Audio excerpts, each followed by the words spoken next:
Cheers, queers! What's on the big gay agenda today, Theora? Today we are continuing to break down Pluto the series, episode 5, scene by scene. And next time we'll be at the halfway point of Pluto the series. Can you believe it? Great job, Theora. You mathed. I You did mathed. great. Well, half is easier than 2/3 and a quarter, apparently. Yeah, halfway done. I can't believe it. It's gotta go. Yeah, by me fast. too. Weirdly, It is going by really fast. I know. No, it shouldn't. It is. All right. So But we still have a lot to talk about. we do. So shall we get into it? Yes, let's do All it. right. So first, let's just start off with our corrections and clownery section. So we got a couple this time to go through. So first is from Worshipin on Patreon. You haven't corrected us on this pronunciation, so we're just gonna keep going with it. Theora goes with that. I would say Worshipin. Yeah. So let us know who's right. Okay. All right. So this is in response to, I think, our episode 4 part 2 discussion where we were talking about the names.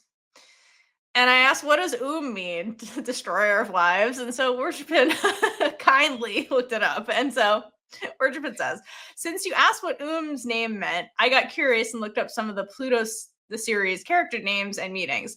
Iun is warm, warmth. Check.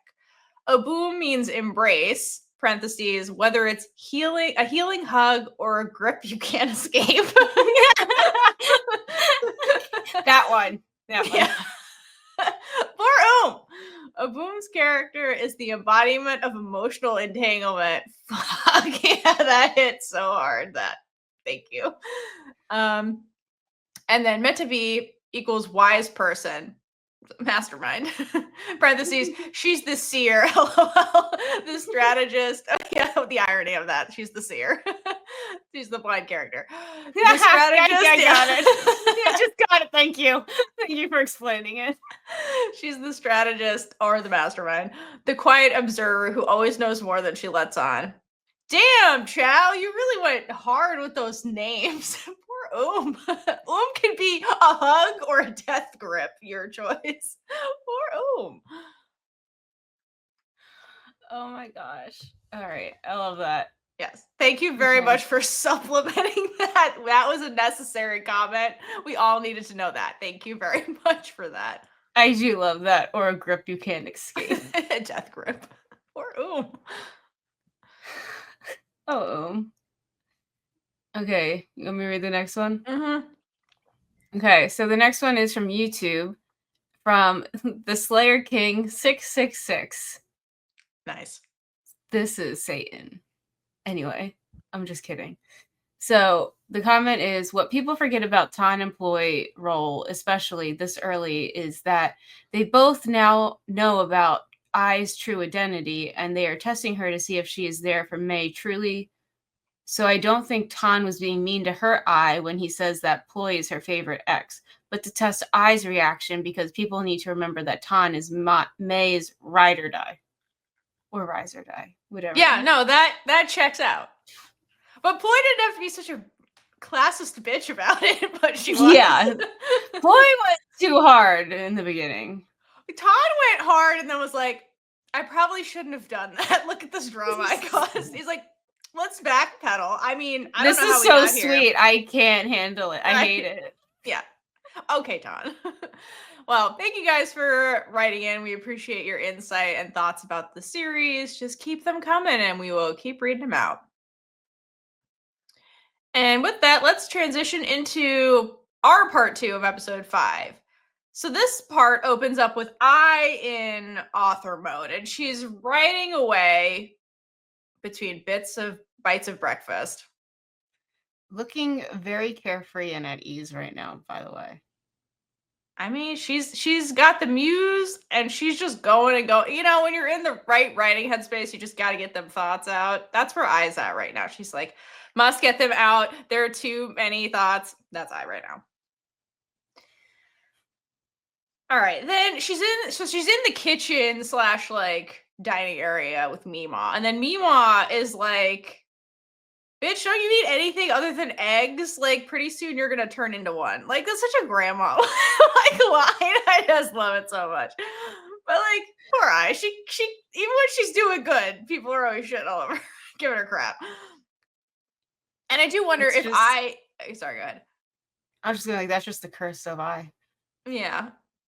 The curse of Ai, yeah. Not the curse of Ai, not the shadow of Oom. She's just cursed to be ridiculed.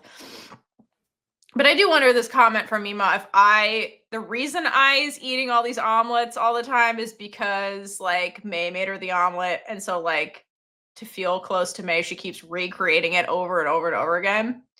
Like I would imagine in this particular scene, that might be what she did because she's writing the novel for May. And maybe that was like a way to get inspired for the novel, to feel the warmth from May's caretakingness via this omelet. So it's That very would make possible. sense. Or Ai's really lazy and she's like, that's what I know how to cook. And it takes I was like, minutes. or that's the only thing that she learned to cook now. So that's what you get. That there's she's taking care of herself. Yes, let us know what you think. But okay, so Mima doesn't know about Ai's entanglement with May. We'll get to what Mima knows about May later, but it's not this. So let's scoot past that and talk about what Mima actually thinks is going on. So Mima thinks that Ai is being stingy when it comes to her diet and the whole lack of diversity. It's eggs or nothing. She's it's like, not I don't know popping with diversity. Huh? It's not popping with diversity. No, it's not diversity pop. It's diversity lackluster. And she's like, I don't know why you're so stingy with your diet. Like you sink all this money into your bike and you're never stingy when it comes to the bike.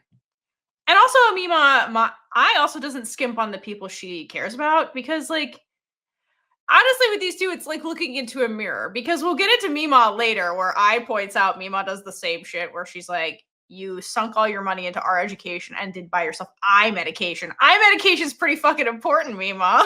Like they both do that where they put money into an effort into other things versus and neglect themselves. And like we've seen Ai consistently do this over and over again. So I'm pretty sure Mima has picked up on this and is like, Ai, stop turning into me. You don't want to lead my life.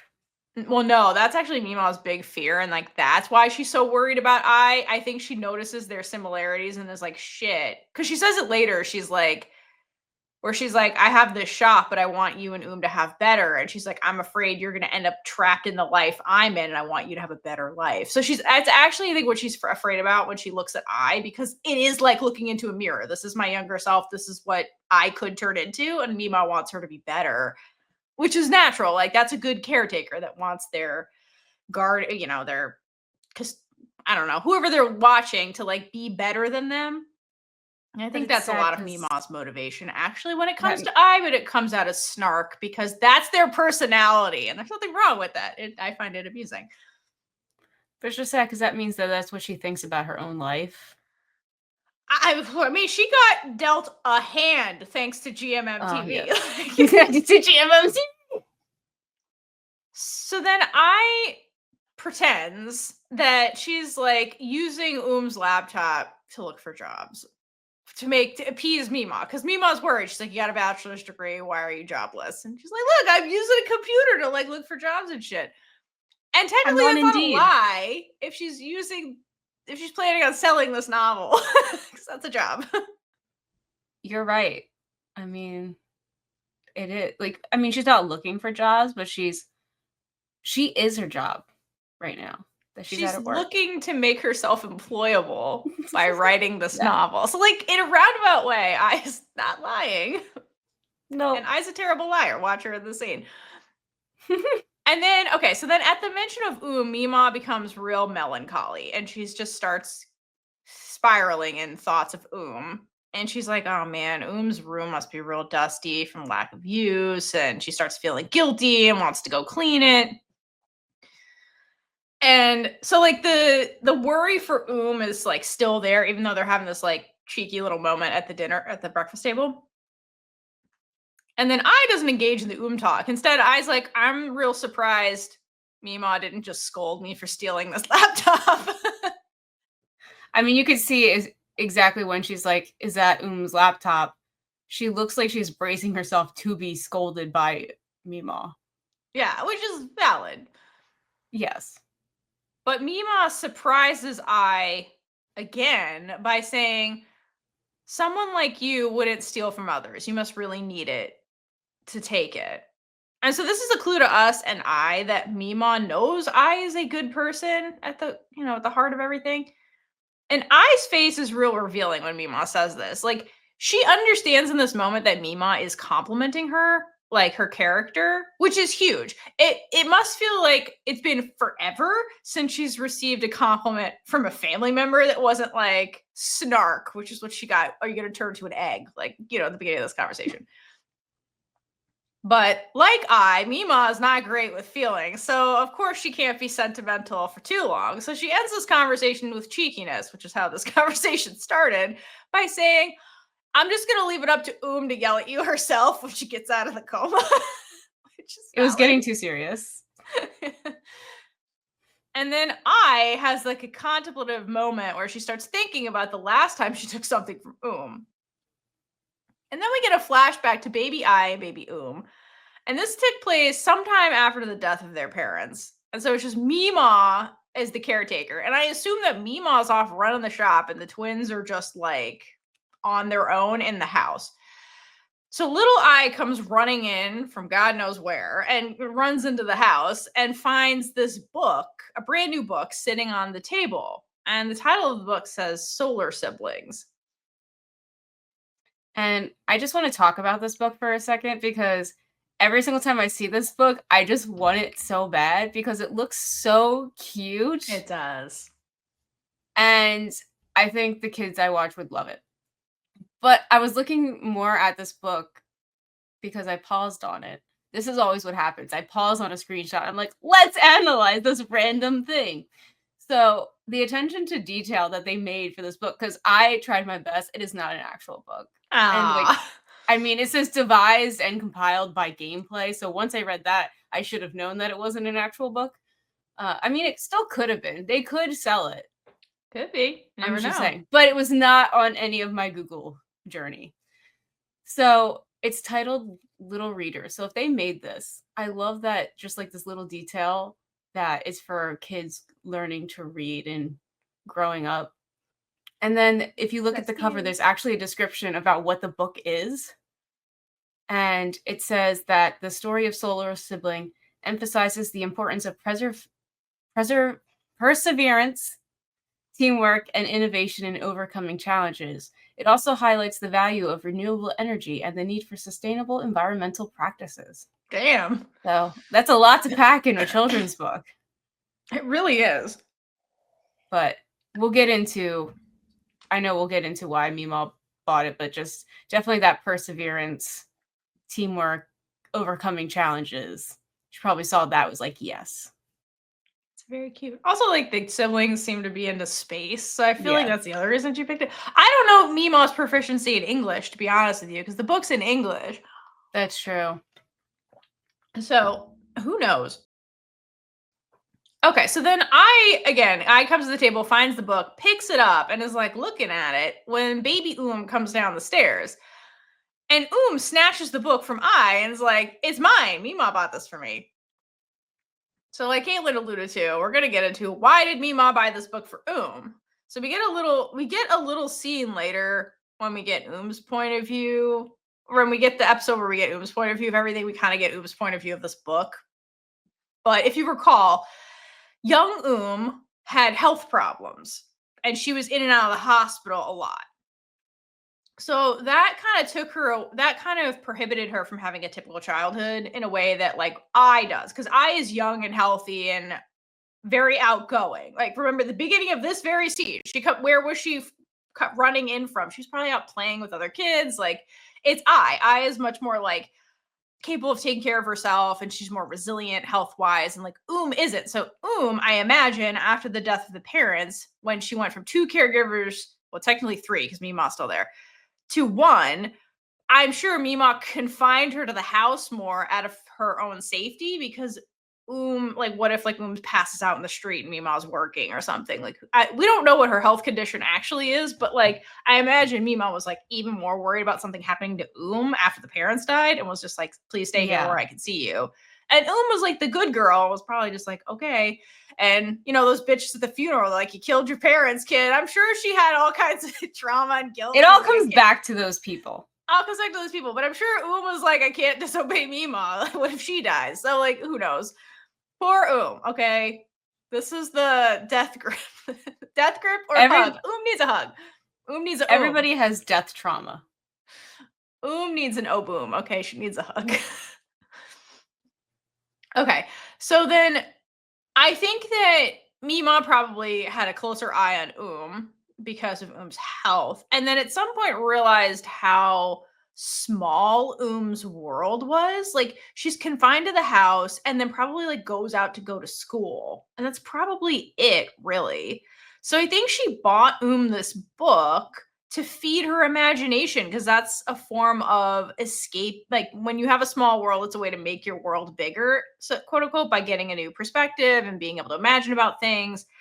And so I think she was trying to expand world in a safe way for somebody like who couldn't really go out and run and experience the world outside of the house and school the way I does.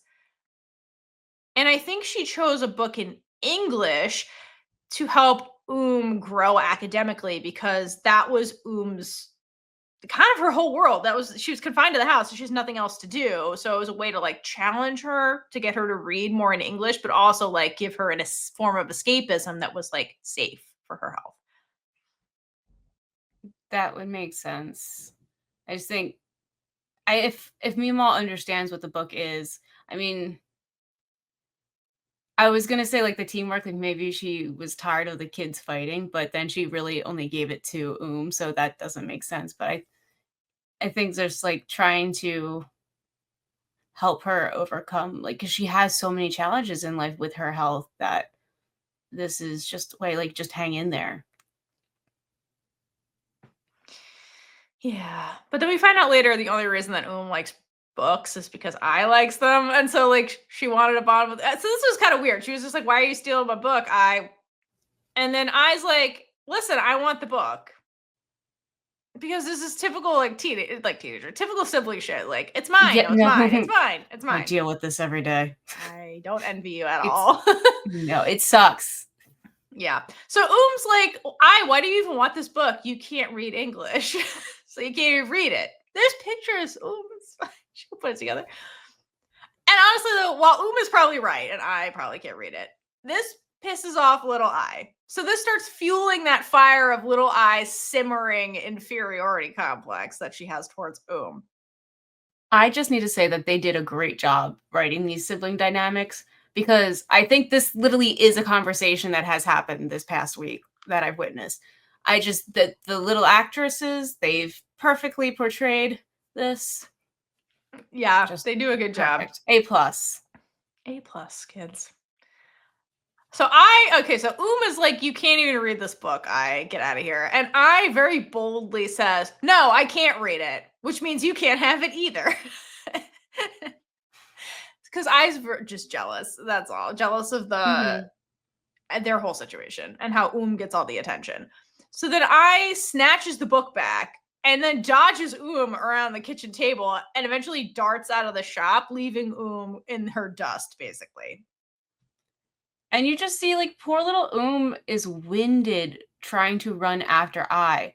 And, like, that's just another indicator that she's not physically as strong as I, which is why Mima is worried about her in this way.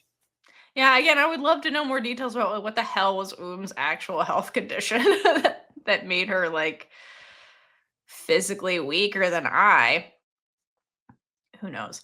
Anyway, so then, but to credit, like, does chase after I and eventually finds I in an alley burning a book. So this is I's OG book burning session that she has. And then, okay, so then here's the scene. We have little I in an alley with a raging fire. Like, who started the fire? Was it a little I? Because I'm kind of concerned that like these children are just like starting fires in alleys. unsupervised. We didn't start the fire.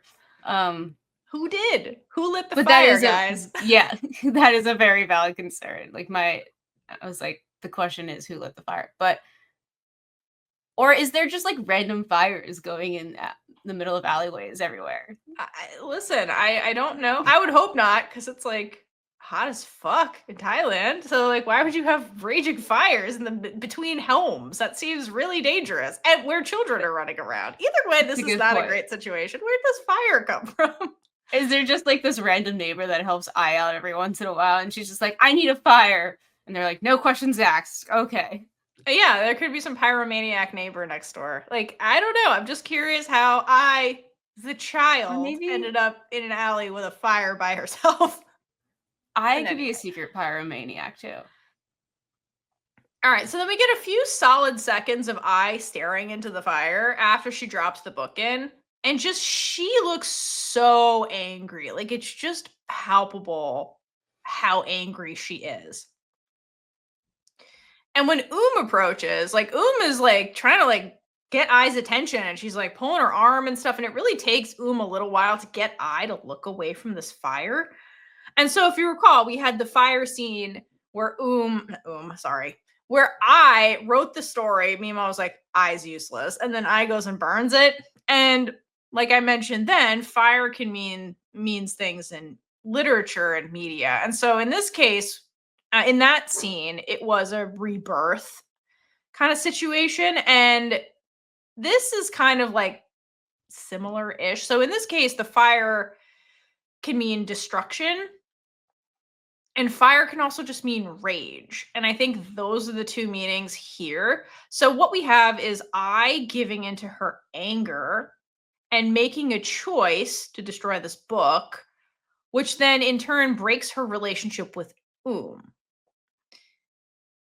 So is genuinely confused why I burned the book, and it's honestly super fucked up, to be honest. Like, from Oom's point of view, she's like, what the fuck? You came in out of nowhere, stole my stuff, and then burned it. And she's like, I'm gonna go tell Mima, because she's a little snitch, let's be honest.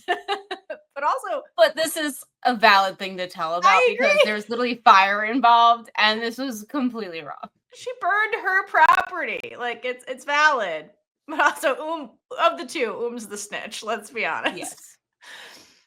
Okay, then Ai, who's consumed with rage and jealousy, responds by shoving until she falls down. The way they shot this, I always think, I have to look at the colors, but it looks like someone's shoving the other person into the fire, because we see the fire on that side. That would be awful. It's just, don't let the kids play by fire unsupervised. That's not okay. This is not a trial by fire. No children are harmed in the making of the show, I hope. Okay, so then when she's on the ground looking up at Ai, just looks so hurt that Ai, her hero, would do this to her. Like, this was like the opposite of the way sees her sister, like this whole behavior. And so we get the shot of little on the ground looking up at Ai, being like, how could you do this to me? And then the next shot, we get Ai looking down at and Ai looks pissed off.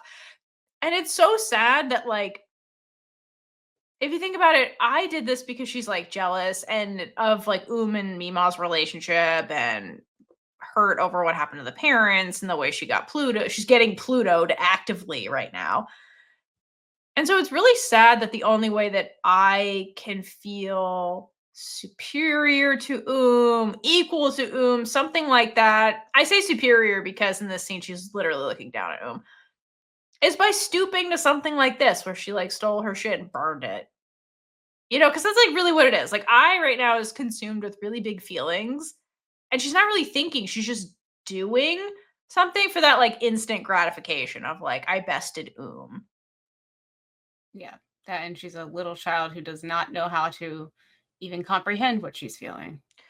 No, not at all. And baby Ai did not grasp the magnitude of this moment and how this really fractured her relationship with But I think she does in the present, because then we cut back and Ai is like, adult Ai is thinking through all of this. And so I think that I, in the present, still feels guilty over like the OG book burning.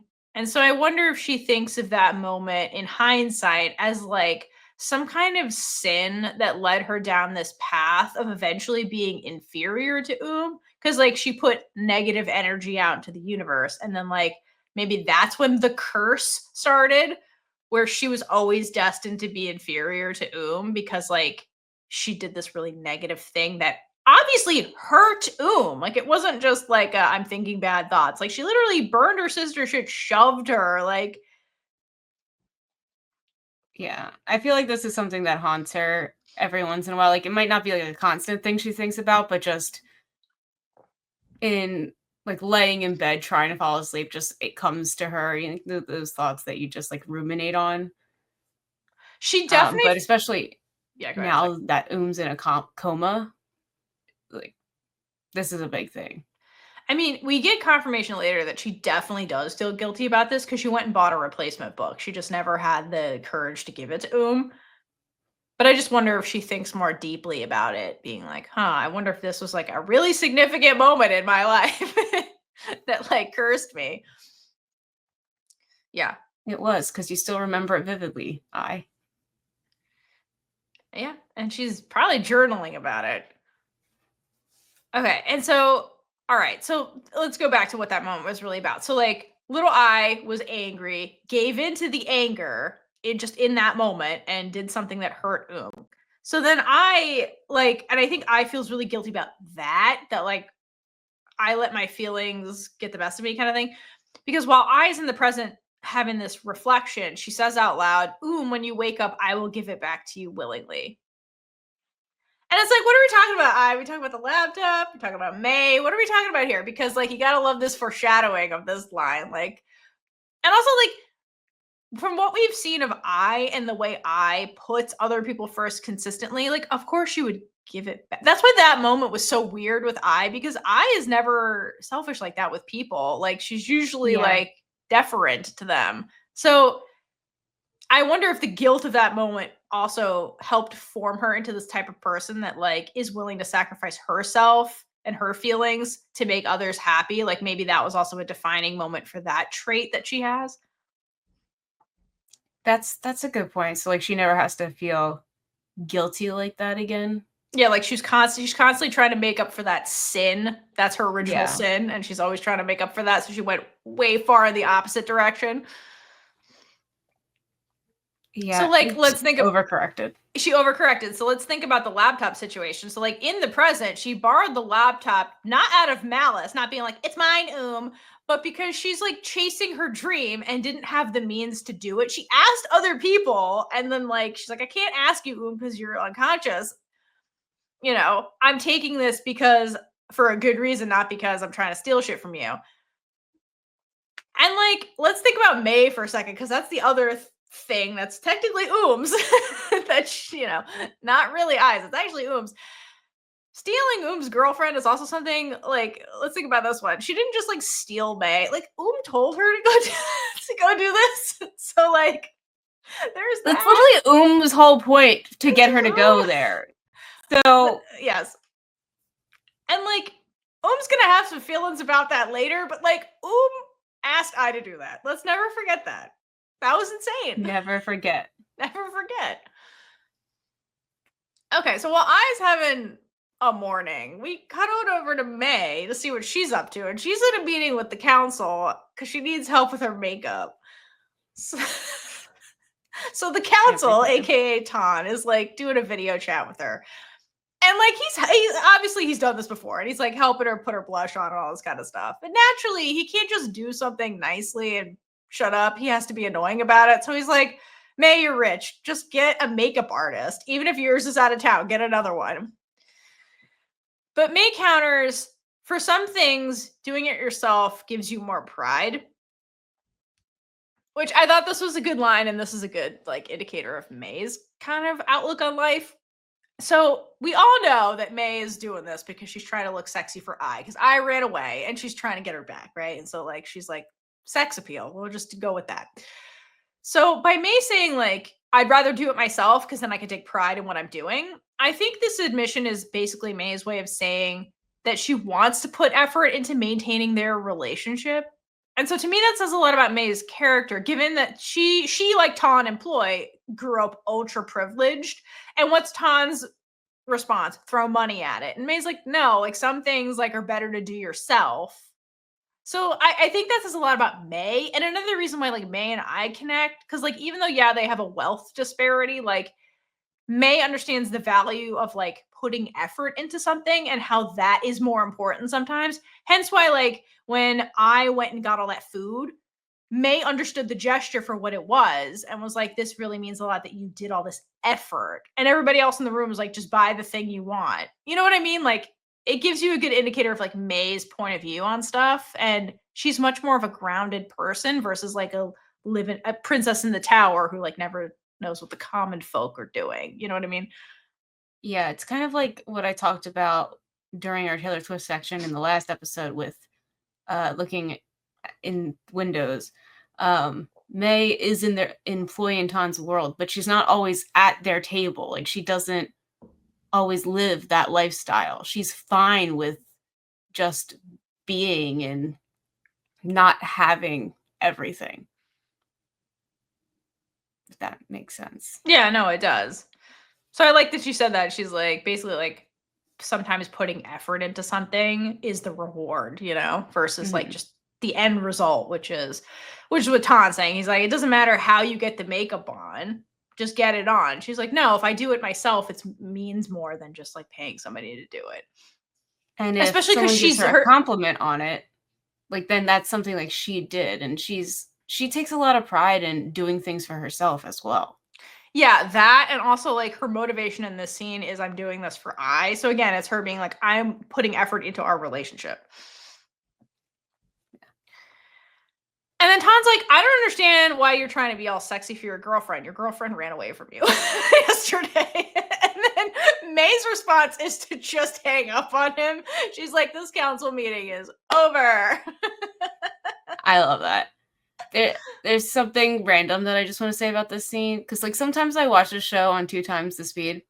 So when May like pulls down the sleeve a little bit and is like, does this look sexy, and that whole thing, I always get caught off guard when she pulls it down because it's so fast and it looks like she's just pulling the whole thing off, that I'm like, what is happening on this phone call with Ton right now?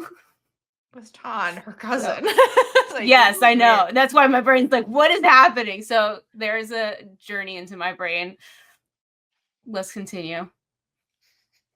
All right, let's get away from that. So then we shoot on over to I. I gets home from riding her motorcycle somewhere. She comes in with her helmet, so I assume that's what she was doing. And she enters her room and finds Pang sitting on her bed. And I can't believe that Pang has the audacity to come into her room uninvited. And truly, this is why Pang and Jan are soulmates, because they share audacity with each other. Yeah, that is a very, very valid and good point. Have audacity. Because they're just like, I show up when I want to, where I want to. Yes, but Pang is here for good reason. So Pang is here to confront I, because I's been ghosting her. So Pang got desperate and was like, I'm just going to show up at your house. Because like, this is not the first time we've seen Pang just show up at I's house. But we haven't seen Pang just like cross into I's personal space by herself, but here she is. So basically Pang is using her audacity to save their friendship. That's what's happening. And I give her a lot of credit. We've been giving Pang a lot of credit recently because she deserves it. Because being able to confront I about this and like confidence to like face her crush just like head on and like directly address it, not dance around it, because like that's not going to do anything.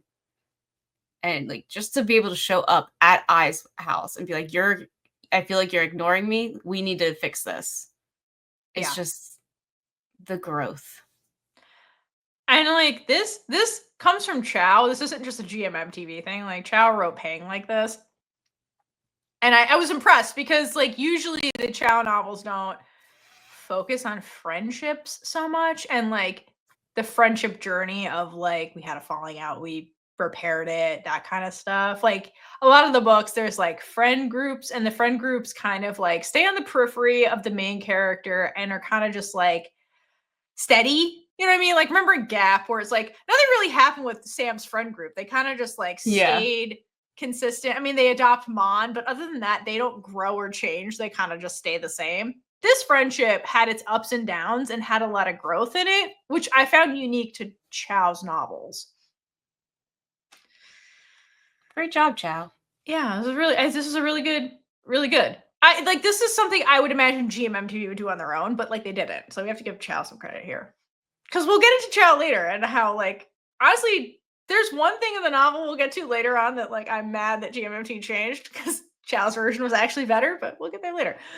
Okay. So Ai's like, okay, Pang, you're here. And Ai's like, listen, bitch, I got a lot going on. I don't got time for you right now. And truly, like, Ai has been wrapped up in the May drama that she probably forgot about her last conversation with Pang. Like, to be honest, she probably forgot that even happened. That's what her face looked like when Pang like brought up why she was here. She's like, oh, her face looked like, oh yeah, that happened. Just another thing I have to deal with right now. Yeah. Like, Ai looks like just overwhelmed. But like honestly though, Ai's being a bad friend right now because like you had this big falling out with your friend over your friend's feelings, and then you just kind of like ignored her. Yeah, like not great. Unfortunately, I have to agree. Like this is you're not doing well here. Like if this was May and May was having a feeling and like had to process things, she'd be talking it out with her, helping her process while offering some sort of advice or just some understanding to how she feels. But Pang's not getting any of that. Obviously, like May is more girlfriend, but still that relationship building part. Well, it's also like this is one of Ai's weaknesses is interpersonal dynamics. Like she's good with surface level shit, but like when it gets deep, Ai doesn't know what to do. And Ai hasn't felt that from her family. So like she's out of practice is the thing. And when she gets into this situation, she kind of like runs away and like retreats. And like you saw her with like and May, like she really does contemplate on what happens with them, but like she really hasn't given Pang a second thought. Is kind of the problem. I think she's just so overwhelmed. She's like, I forgot about you, Pang. Like, and I don't think she does it to be malicious. I think she's just like overwhelmed by everything else, you know? But she is, as a result of all that, being a bad friend to Pang right now. Not that she's trying to be, it's just like that's the result of this. So everybody say thank you to Pang and her audacity, because Pang's like, fine, bitch, I'm going to save this friendship single-handedly and drag you with me. Because Pang is determined to be the adult here and get back to some version of normal for the two of them. And like, as they're having this conversation, it's at this point that I found the gay thing in Ai's room that I brought up last week when like Mima comes in and there's like this rainbow. It's in this scene. So we get a shot of Pang and Ai, and the angle is looking like from Ai's bed towards the window. And if you look towards the window, she has this like coat rack that's gay, and then it's like rainbow pangs, like pangs, rainbow pangs, and then it has like a tote bag that's a rainbow. So like I definitely took this tote bag to Pride with Pang. That's my headcanon now. Sounds great. I have to give a shout out to the production because they're filming right in front of a window that is so hard to film. And like, because it's not overexposed. You can clearly see through the window. They did a great job. The lighting is always on point in the show. And Thailand in general, you guys are really good at lighting your shots. Yeah. Honestly. I need help. I need what did lessons. I teach you in Thailand? I want to visit GMMTV. This is my that's my dream. Once in a while call to I would like to train with you. Please bring us to your set. Seriously. Girl rules, please. Any GMMTV production, honestly. Anyone, but like girls, please. The most. We won't survive. Can you imagine? Hydrate for that image. Okay. Yeah. Okay. Everybody, so Pang, message GMMTV. Get that to happen. Sorry, I had to add that. We have to. All right, so after we get the shot of the gay stuff in Ai's room, Pang proceeds to tell Ai that she broke up with Officer Hottie. She's just like jumping into it. She's like, Shut up, Ai. I'm just going to get this off my chest. I broke up with Officer Hottie. And then Ai's all frustrated. She's like, girl, I'm not suddenly into you just because you're single. I've already fucking told you this shit. It's not all about you, Ai. It's not. Yeah. But that is what she makes it seem like right now. Yeah. And then Pang is like, Ai, shh, I'm talking. Shut up. And it's just like Pang told Officer Hottie. She's like, I'm doing this for me. It's not for your benefit, Ai. So Pang explains, she's like, look, my feelings for you are real, unfortunately. And I really like you. But if this crush is going to ruin our friendship, I will actively work to get over these feelings. And honestly, this is truly such an emotionally intelligent conversation coming from Pang. Like, wow, like what a conclusion to get to. She's like, I have the feelings. If you have an issue with them, I will actively work on processing them and getting over them, because our friendship means more to me than like this crush that I've been harboring for who knows how long. And honestly, like Ai is kind of being the worst in this conversation, but like I forgive her, she's out of practice. She can do no wrong. Except when she does. Yeah, exactly. But does she really? No, yes. The book burning was terrible. Ai in the novel does some fucked up gaslighting. So, never forget. Okay, so at the end of this, basically Ai and Pang agree to be friends. But then Ai's like, you really didn't need to break up with Officer Hottie to like be friends with me. And Pang again is like, listen, I did this for myself. And her reasoning is because she doesn't want to lie to herself anymore. And Pang also encourages Ai to stop lying to both herself and everyone else, including May. And she says, the more lies you tell, the harder it is to tell the truth. And I think that Ai takes a moment to kind of like process this and reflects on her own life. And we've seen her struggle with putting her wants and needs before others. And I think it, comes back to the book burning that threw her on a different trajectory when it comes to how she feels and how other people feel. And also we've seen Ai struggle to tell May the truth. Like she keeps oscillating between like convincing herself, okay, I need to tell May the truth, and then chickening out because she doesn't want to hurt May, or she gets scared about hurting herself or losing May and all that kind of stuff. So she keeps like doing this back and forth, back and forth, back and forth. And what's significant about this moment with Pang is that Pang is giving Ai a concrete example of why being selfish is a good thing in certain situations. Because like, think about it, this lie of Pang harboring these feelings for Ai and never talking about them out loud, and Ai being like, Pang has feelings for me, and then never acknowledging them. When that kind of came to a head, that lie almost ruined their friendship. So like sometimes like lying to preserve the peace in the long run isn't the best thing to do.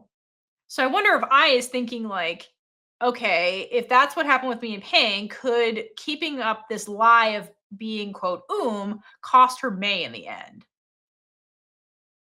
Well, if the situation was actually the way it looked right now, yeah, yes, I think if it May would. didn't know she was I think it definitely would, because like this is going on for a long time.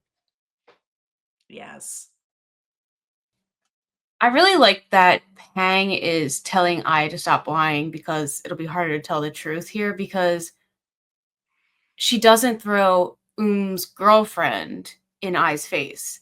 She's like projectively trying to be objective and actually help Ai and prevent her from getting hurt in the future. Because this is no longer Pang being blinded by her own feelings. And like the only question I have right now is, does Pang go to therapy? Because this was a whole lot of growth for her, and just I know we keep talking about the emotional maturity, but it just seems like she's doing so well. I don't know. Like maybe Pang goes to therapy. We never see characters going to therapy, but like maybe. Or I wonder, like thinking about the rest of this episode, is Pang a really devout Buddhist and really is it an embodiment of the three characteristics, and that's how she gets here? Could be it would go with the rest of this episode. That's a good point as well. So Pang says in the end, the ones getting hurt are you and May. And also let's never forget about because while was like, hey, I go break up my girlfriend for me, is did not tell I the full truth either, and this lie is gonna break everybody at the end. Because still has some feelings for May that need Does to get she real. ever? Leave alone. She's doing her best. She also got a shit hand. Okay. She did. So at the end, Pang and I are like, we'll be friends, and Pang's gonna go to therapy off screen and work through her feelings. So at some point, Pang leaves, and I is like laying in her bed, dwelling on her feelings, and then she gets a phone call from May. And while she is laying on the bed just thinking, we just get this really good push in on her, and it's just like making you just see how her thoughts are just encompassing everything right now, and just gives you more of Ai's headspace. And I just thought that it was a good choice to push in on there. And then, so what's a push in for people who don't know what that means? Oh, like it basically means like zooming in, but they're pushing the camera in.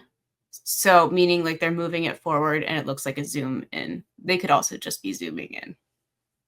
So it's like you get closer and closer and closer to Ai, basically. Yeah. You're being sucked into her thoughts, and then Yes. Okay, so that's what's happening with Ai. She gets the phone call, and then we cut over to May, who looks determined and uncertain about how this phone call is going to go down with Ai, because as Tan said, like, Ai's avoiding her. Ai spooks easily. We've seen that over and over again from Ai. May knows there is deception between them because she's not and also May still doesn't have the full truth about the Kasol situation, so there's like unknowns between them on both sides. But to May, nothing means more than holding on to Ai, the thing she's wanted since forever. So mentally, May is like prepared to do whatever it takes to keep Ai by her side. So she's just like, I just need Ai to pick up the fucking phone so we can get this thing going. And to your point, when we're doing the push in on Ai, like it's really clear that Ai has been reflecting on her conversation with Pang and the advice Pang gave her.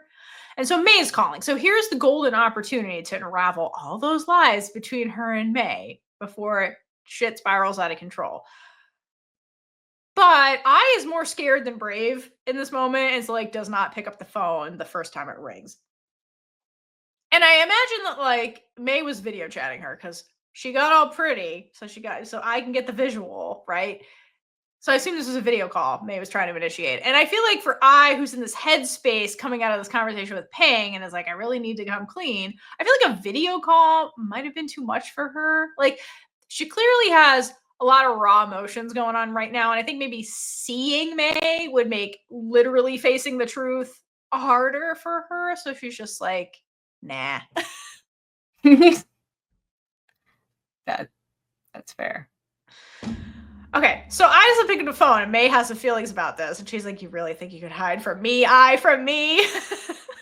No one can listen. Nobody can hide from May. Okay, let's just keep it 100. May will find you. May will find you. you. All her other senses and abilities. She will find you. She will find you. She will find things out about your ancestors. She'll find everything. She'll find things about you that you don't even know. Right. Okay, because you know who just stepped into the scene? Lawyer May. Lawyer Mean enters the chat. And she's basically like, okay, if I won't pick up the video call, let's try a new tactic. So instead, May texts Ai and says, I miss you. Good job, May.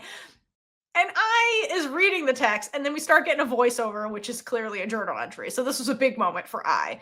And Ai clearly got her bachelor's degree in Yearnalism because a simple I miss you from May is all it takes to make everything in the universe make sense again. She's like, oh, my heart wants to say it back. It's like, God damn it, Ai. And so, okay.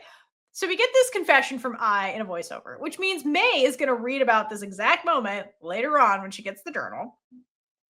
And in Ai's journal entry, she confesses that hearing I miss you from May meant so much because that's exactly what my heart was like yearning to say back, basically. Because she has it bad, okay?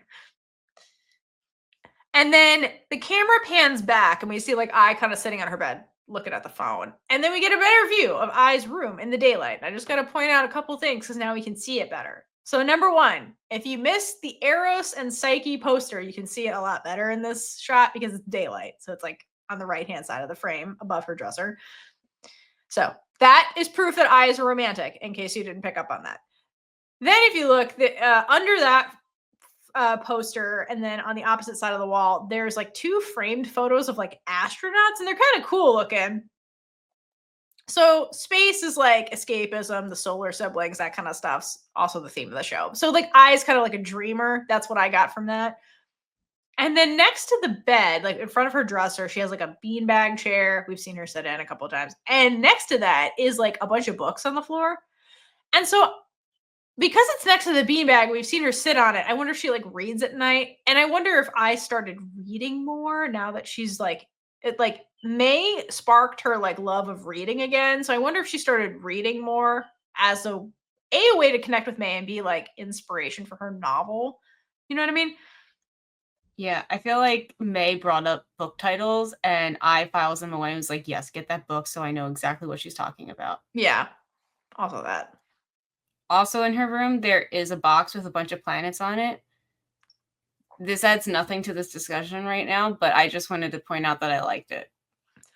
Pluto's probably on there, and like I still loves Pluto. Yes, so that's because probably Pluto's that. a planet forever and always. Exactly. Okay, and then I'm not exactly sure what happens next, but they get on a video call together, and I couldn't tell what happened by the way it's like edited, but I think that like I think Ai calls May is what happens, because what happens is she gets the text, we get the voiceover, and then she's sitting on the edge of the bed staring at the phone, like it's positioned like a video call. And sequentially, like we get that shot, then we get May, who then starts talking into the phone.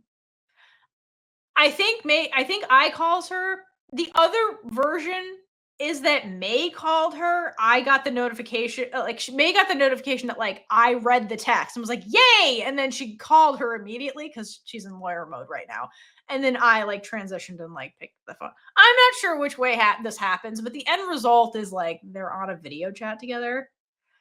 The reason I was trying to parse this out is because if I called her, that's huge, because that shows that like I was like so moved by just hearing I miss you that she calls May, whereas she like didn't pick up the first phone call. But then the other read is that this is May's lawyer tacticking, being like, yes, it's working, call. Like, you know what I mean? It's like ratcheting up the I have to get Ai. It's like her desperation. So I'm not sure. I couldn't tell. Both plausible. Yeah, I don't know. Let us know what you think. Okay, either way, the second call comes in, and then they're on the phone together. And the first person to talk is May, who says out loud, I miss you. Because I think she repeats it because she says it in the text and then says it out loud, because I think she needs Ai to know that she means this wholeheartedly. And also, like, I read that. So she's like, this is working. Let's say it again. But unlike before, when we got the journal entry, Ai being like, I really want to say it back, but she doesn't. Here, Ai says it back. She says, I miss you too. So already we're off to a good start with Ai being truthful when she's having this conversation with May, because we know from the journal entry that is how she felt. She just didn't say anything in the text, but here she is saying it. So then May starts talking, and she's like, basically, she's worried that Ai was running away from her. And Ai admits, she's like, I wanted to. But again, she got all A's in journalism. So she literally cannot, because it would hurt too badly. So Ai admits, instead of fully running away from May and her feelings, she decided to take some time for reflection and self-improvement.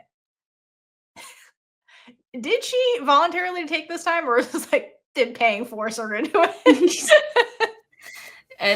This is the result of her friendship with Pang, and I'm glad something good is coming out of it. I think so too. I think she's like, well, you know, I took some time. No, you took some time. Pang bombarded you in your room. It was like, bitch, we are gonna self-improve and reflect right the fuck now. Your friend was emotionally maturing and had to rub off on you. Like, that was just the way it goes. I'm bringing you with me on this fucking journey, Ai. So then she's like, because yeah, we both need this, time. bitch. This was all Pang. Okay, and then May hears this and she's confused because she's like, She's like, improve what? Ai's a perfect specimen of a human being. And she's not wrong. Except when Ai is wrong. Yes. Okay, so finally Ai confesses that she's writing a novel because May inspired her and she knows that May likes them. And remember, like, she told Pang about this and that started the feud with Pang that is now resolved. But she never actually told May about this novel. So here she is telling her for the very first time. She's like, you inspired me. I wanted to do this because I know you like it.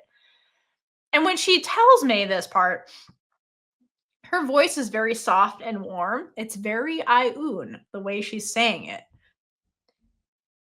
And May is instantly excited and is like, give me it right now. I want to read it.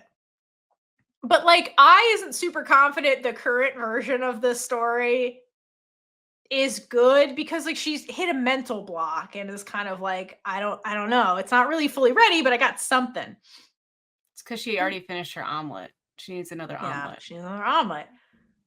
Or the next best thing. So May asks, okay, well, when do you feel the muse? When do you feel like creative again? And I love that was May's first question. Like I love that she's like immediately supportive of Ai's writing and it just wants to help her. She's like, okay, well, like, when do you feel inspired? Like, how can I help you? Like, it's very cute, like the way she just wants to support Ai in this immediately. So Ai is obviously feeling good in this conversation, I think, because she gets all cheeky and shit. And then she like thinks and like leans towards the phone. May can't see you, Ai. And she like leans towards the phone and summons that Ai-un voice again. And then she responds, I feel creative when I'm with you. Because that's her muse. May's the muse. That's her and middle no, name. although May can't see Ai leaning into the phone, she must hear the flirting in Ai's voice. Because like, you know, you can sense Ai's flirting for Pluto in the scene. It's amazing. And so without missing a beat, May says, get over here, bitch. Like, let's write your novel. Like, get over here. Like, because the whole point of this is May's like, I got to get her over here. So she's like, here's the excuse. You want to write your novel? Quote, Ai, come over here. And May keeps going. Basically tells Ai, she's like, listen, I will always be there to support you. Like, just so you know, you're not alone in this adventure. You can always call me or whatever.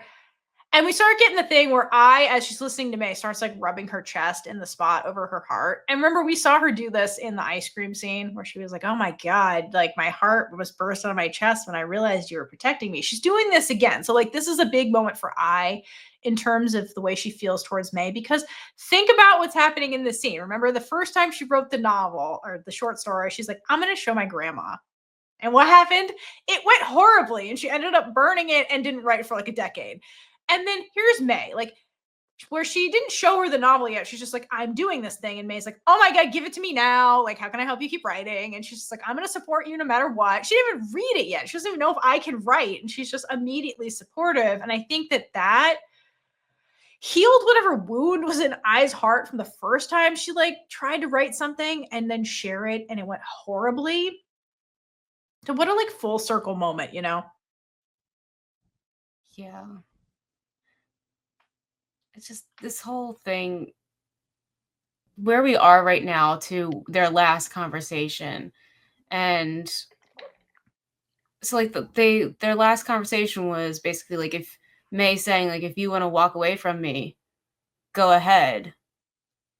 And then now she's saying like, I'll always be here. I never go anywhere. Yeah. She's saying that about trying to like get Ai to come over to write her novel. But this line makes me think that May's trying to tell Ai that she will never run away from her.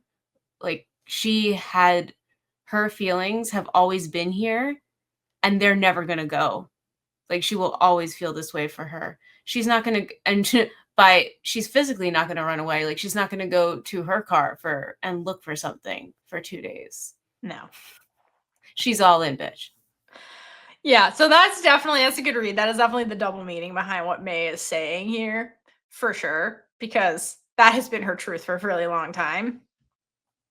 And like, who would have thought being honest about our feelings could have a positive outcome like this? You should try more often. Yeah, you really should. You should. So May now has the upper hand, and plays her last card, which is be cute as fuck. So she uses her super cute voice to beg Ai to come over, and she's like, please, pretty please, which I can never actually resist when May does that. And then just to be like, okay, I know Ai can't resist pretty please. May seals the deal by calling her my darling, and that's the end. Ai's toast. She's definitely coming over now. And like, again, she starts like rubbing her chest more. So I really feel like Ai's in that moment where she's like, her heart's going to burst out of her chest. Worse than when May was defending her against V. This is like the pinnacle of that. Okay, so like Ai's definitely going over to May's. Let's be honest. We don't even need a transition out of that. So the editors are like, you know where this is headed. Let's cut over from these lovebirds and shoot it over to Jan. Because we haven't had some Jan in a while. So Jan is outside her apartment. And she's like going to where the door dashers drop off delivery. And she runs into a very agitated Officer Hottie. And Jay like overhears the tail end of this conversation where Officer Hottie's on the phone with her DoorDash driver who like just canceled her order for some reason. Like Officer Hottie even gets Plutoed by DoorDash drivers. Like poor Officer Hottie, this is not her show. Yes, no, Officer Hottie was wronged by everyone involved and on the show. Everybody, even Jan. But this person doesn't know who they mess with because this is Officer Hottie. Like if they knew that this was Officer Hottie. Officer Hottie. Why would you skip her? Give me my food. Be giving her this is food. who you want to meet. Yeah. Right. You want to help her. Anyway, this is ridiculous. Anyway, but this is just an excuse for Jan to be Jan. Because only Jan would have the confidence and audacity to turn this situation into a flirting game. Because she tells Officer Hottie, you seem hangry. And I love the translation of hangry. Like whoever did that, well done. You should get an award. That was really great. Because it's so accurate. What is the Thai word for hangry? Like, is that a direct translation or... I love the English slang there. What does that word mean? Yeah. I don't know. It's beautiful. I love it. And then Officer Hottie's like, you again? And Jan tells Officer Hottie, you need to calm down or you're going to have a stroke. And it's like, here's Jan doling out medical advice. And I'm like, does Jan secretly have a dream of another profession? You know what I mean? Like, I don't know how she became a fortune teller, but she seems to have delusions of grandeur about other things because we've seen her be Detective Jan breaking into police stations or Vigilante Jan. And here she is being Dr. Jan. She's like, your blood pressure is real high, right? You know what I mean? I'm like, Jan, what are you doing? Jan is just like a mystery and she does all the things. She had a lot of positive reinforcement growing up, so she thinks she can do literally anything. That's probably how she ended up. I would love to know how she ended up being a fortune teller, to be honest with you. Like, how did Jan get here? Because like Jan seems to want to do other things. Anyway, in all seriousness though, it is really sweet how much Jan cares about Officer Hottie.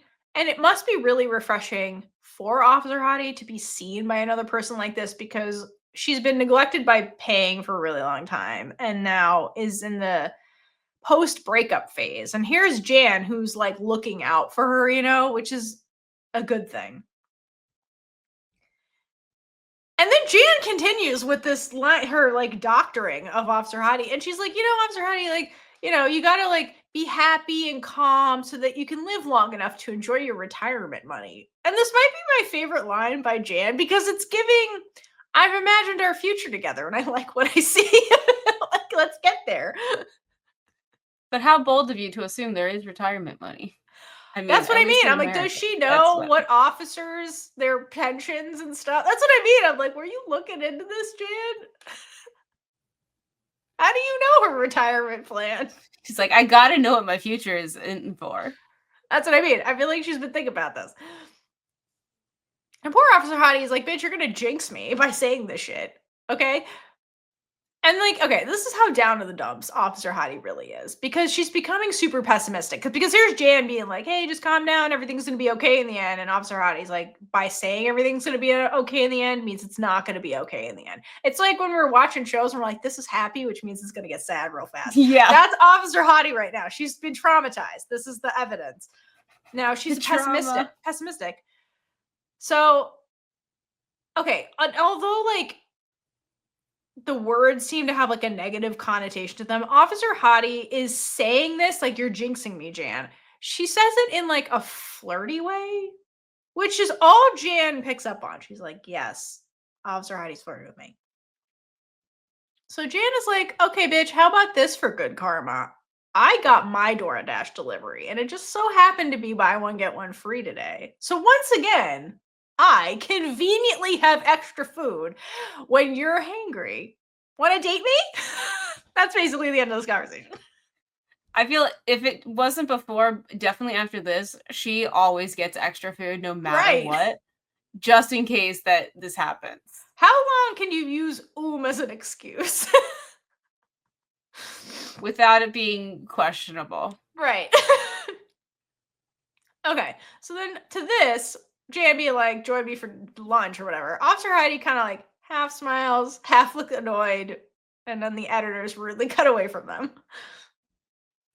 To me, Officer Hottie's face looks like she's trying hard to fight back, wanting to go at Jan, because she's like, it's Jan. I want to go, but like, I shouldn't want to. No, she's you should having like want conflicting things going. You should want to. You should want to. Chase your dreams, Officer Hottie. Get to retirement, so maybe you're not happy till you retire. Who knows? I has a sister named Look her up after this, please. Yes. You remember that case that you were like investigating case? that you're basically doing the petrichor thing of like going around people? Yeah, that one. Not to that extreme, but that one. I hope it like haunts you at night and you're like, I need to know what happened, and then you find You should find Anyway. Find him. Okay, so we cut away from those two, and then we transition into a magnificent shot of May using Pooja's mug. Yay! Congrats again, Pooja! I still need to mail it to you. I'm sorry. There was a thing. There was miscommunication. Just like in all of these shows. We wouldn't be here if there wasn't miscommunication. So, you know what? But here's the mug. Here it is, everyone. That's what May's got. That's not actually Pooja's mug that she's using right now. This is my mug. This is her mug. She got two mugs. Mm-hmm. I actually like the mug. Okay.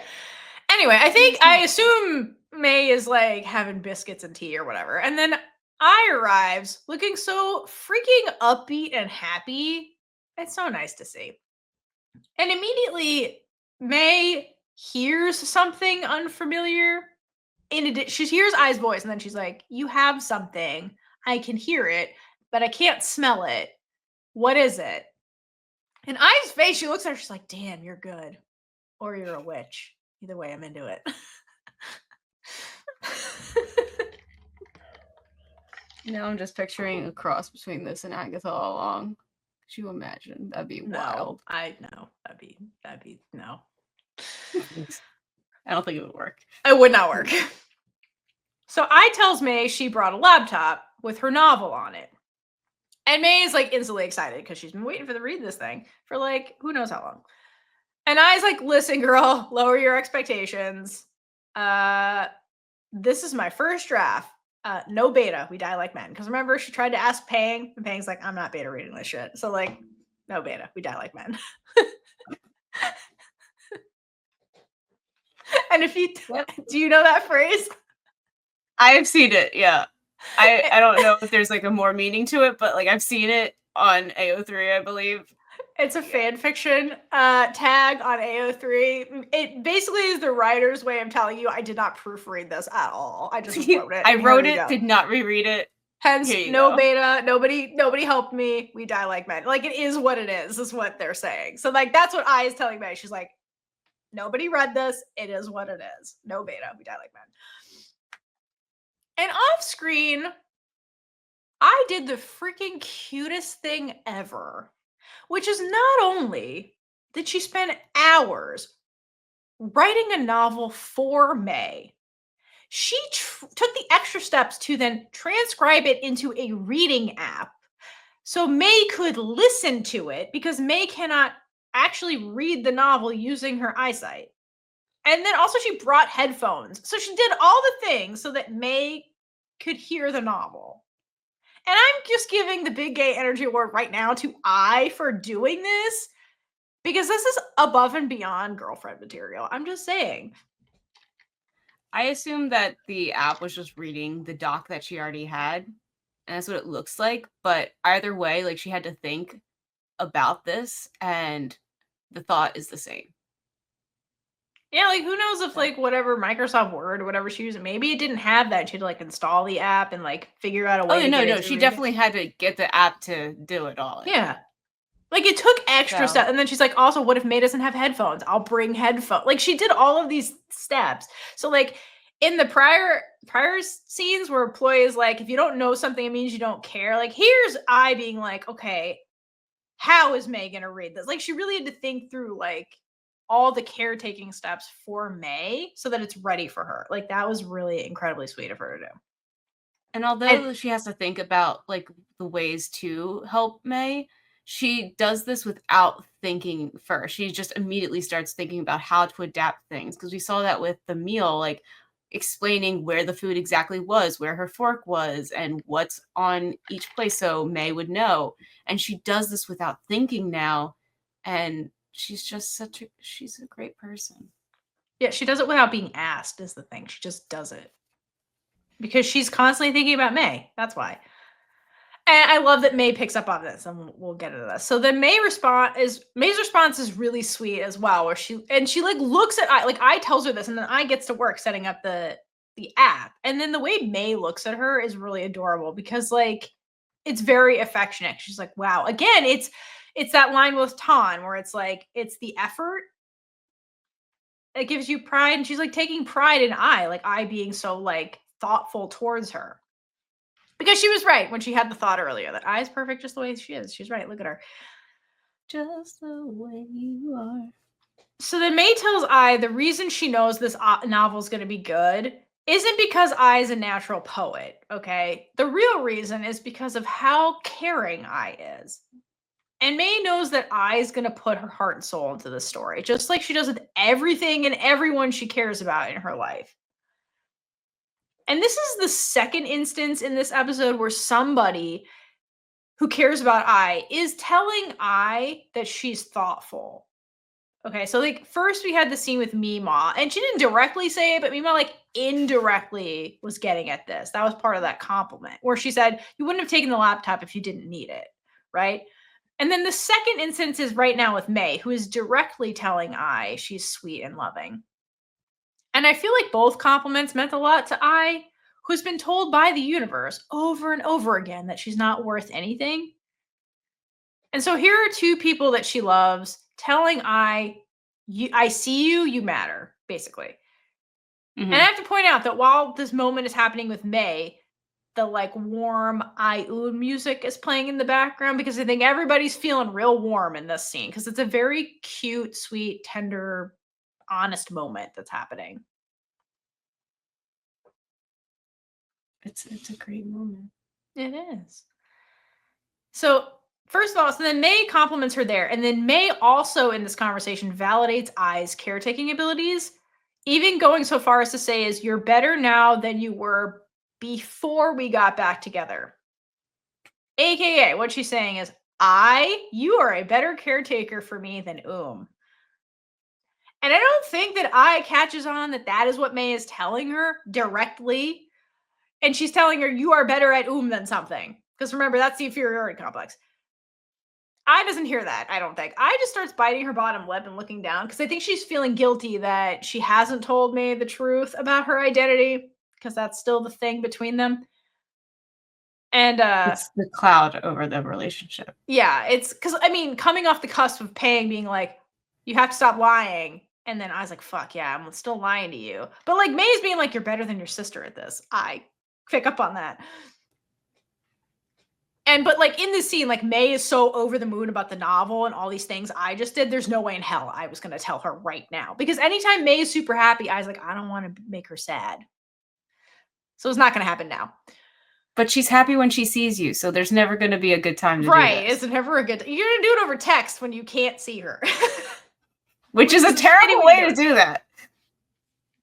Honestly, there was no way I was telling May this. It was just going to come out. It happened the way it was going to happen in the show. So then I gets really bashful from all these compliments because when was the last time somebody barraged her with compliments? Like never. And so she's worried. She's actually starting to get real nervous that like May has too high of hopes for this draft of her novel. She's like, this is going to be real embarrassing when you read this and it's terrible. And May's like, nah, let's get into it. So May listens to the first draft. And while she's like really getting absorbed in the story, Ai's just watching May read this book. And it's so sweet how Ai is like living for every single reaction from May. It's really, because this is why she wrote the novel. She's like, I want to make you happy. And like, so she wants to watch it happen. It's really cute. So May is like listening to it. And at some point, her face changes from like elated to like, what the fuck am I reading kind of face.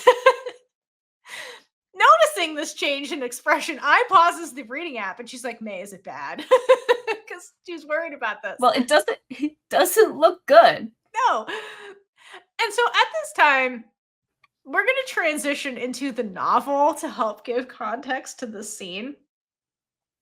So while you're pulling that up, I just want to point out that literally Ai has been like, I'm worried that this isn't good. And May's like, oh, whatever you do is going to be good because you put everything into it. And now here she is saying that it's not good.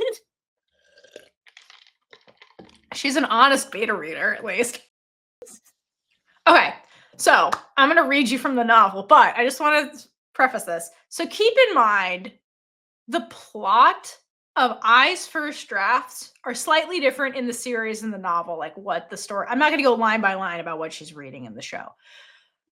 But the thing is, like, the thing that's consistent is like May's critique of like what's the issue with the first draft is the same. But in my opinion, the novel was better because it devolves into something really funny. And I kind of wish GMMDU would have kept this, but they went somewhere different. Okay. So I'm basically going to like read from the novel this scene that we're watching in the show. So this is Ai's inner monologue. So today I bring the novel I wrote to May's, basically. And she prints it out on paper. So this is a little bit different. She prints it out on paper and she's going to read it to May. She's like, you just have to read this. The way Chow wrote this was ridiculous. Okay. This is Ai's inner monologue. I sit in front of May, whose eyes wander around. Though she's talking to me, she's not looking at me. That's too bad. Her eyes are so beautiful that I know it would feel so good if she stared at me in the eye. So that's something Ai really wants in the novels. Like, it made her just look at her. And May is asking about the novel. And she asks, the plot is about twins? and Ai responds, I'll read it to you. I clear my throat a bit and sit up straight to get ready to read. Ai's nervous. It's really cute. And she says, my name is Saeson. I'm a woman and I'm standing in front of someone feeling excited. Ai's inner monologue. I start to read what I wrote shyly. May listens carefully without interrupting me, and that encourages me to go on. My plot is about a girl who has no dreams. That's from me. The family has a dad, a mom, and an older twin sister. Yes. I need to not make it too real. So instead of having a younger twin, the plot is to have an older twin. I'm so dumb. I'm so dumb. She's like, May will never get it now. Okay. And this is still Ai's inner monologue, and this is the crux of the scene, this part, where she says, there's not much in the first chapter. It's more like introducing the characters, i.e., who's who and where they're from. May remains quiet even after I finish reading. So there's like a pause that goes on. And then Ai asks, how's the first chapter? Which is this part. What's wrong? And May says, horrible. What? Yeah, May just says it's horrible. So this is worse. Ai's inner monologue. The frankness of the sweet-faced woman is like a slap in the face. I carefully wrote these 5 pages for more than 4 hours after midnight. I proofread to make sure there was no typos or mistakes, but she said it's horrible? And Ai says, really? And then May says, I'm sorry to criticize frankly, but a novel should have a mini climax in each chapter, and the end of the chapter should be somewhat of a cliffhanger. But you just described who the woman is and where she's from. There's nothing to keep people interested. And Ai says, uh-huh. And May continues, but I can see the effort. I won't judge you. Can you tell me the rough plot? What are the interesting subplots? Ai says, they're twins. May says, okay. And who's the lead male? Like, who's the love interest? What makes the twins' lives interesting? And Ai says, they don't get along. One is good at everything, while the other one is just beautiful. Because remember, that's the difference between Ai and apparently in the novel. Yeah. And May's like, and Ai's like, well, May says, you don't have an ending yet, right? And then Ai's in her monologue. She's like, May sits still with her arms across her chest. I'm nervous and afraid of her. Once she becomes serious, she's very authoritative. So this is her lawyer's side. This is very different from the woman with the beautiful smile. And Ai says, I haven't thought about the ending. And May says, there's no plot. This is like a diary. It's boring. May shrugs and touches the furniture familiar and walks to the window. So there's nothing fun in the world, even your novel. It's like May gets really overly dramatic. What? Yeah, no, it keeps going. So May's upset about this novel. And we're going back to Ai's inner monologue. Suddenly, I'm feeling acute aggression towards the little woman who says things without considering how they might make me feel. I want to run to her and hit her head into the wall. Damn. What? I know, Chow's crazy, man. I wanted to do something well, but she put me down. How can I have the encouragement to create something good when she's like this? So I gets annoyed at May, okay, is the bottom line in the novel. May is being like, you didn't think this through. You just described who people are. This is dumb. You need a plot. So I gets really pissed off to the point where she's like, violence. So wait, this keeps going. This is the good part. Okay, so then Ai gets upset. She's like, she clenches her hand into a fist. And then, because she doesn't want to lose, like she wants to be good at something, right? And then she's like, spits these words out in frustration. Everyone is bad when they do something for the first time. And May says, true. Someone who can critique may not be able to do that themselves. Not everyone could be an author. You used to be capable, but now I don't know who you are. What? Wait, so Ai's in her monologue. I feel like I'm being insulted, and she is comparing me to Of course, I'm not capable, but I'm also not one to give up easily. This is the part I wish they kept. Okay, so this is going to be a back and forth between Ai and May. So Ai says, if a twin plot is too boring, then I'll change it. And May says, to what? And Ai says, a story about a woman whose best friend asks her to break up with a person she has never met. And May's like, okay, then what? Ai says, she immediately fell in love with the male lead at first sight. May, what a cliche. That's boring. No, it's not. I argue like a little kid who's insulted by an adult. There will be Satan in it. May says, now it's a fantasy. Will someone burn in hell too? Wait, this is what the Satan shit is about. This is, it comes out of this argument with May where Ai on the fly is coming up with the story. Okay, so here's what Ai says.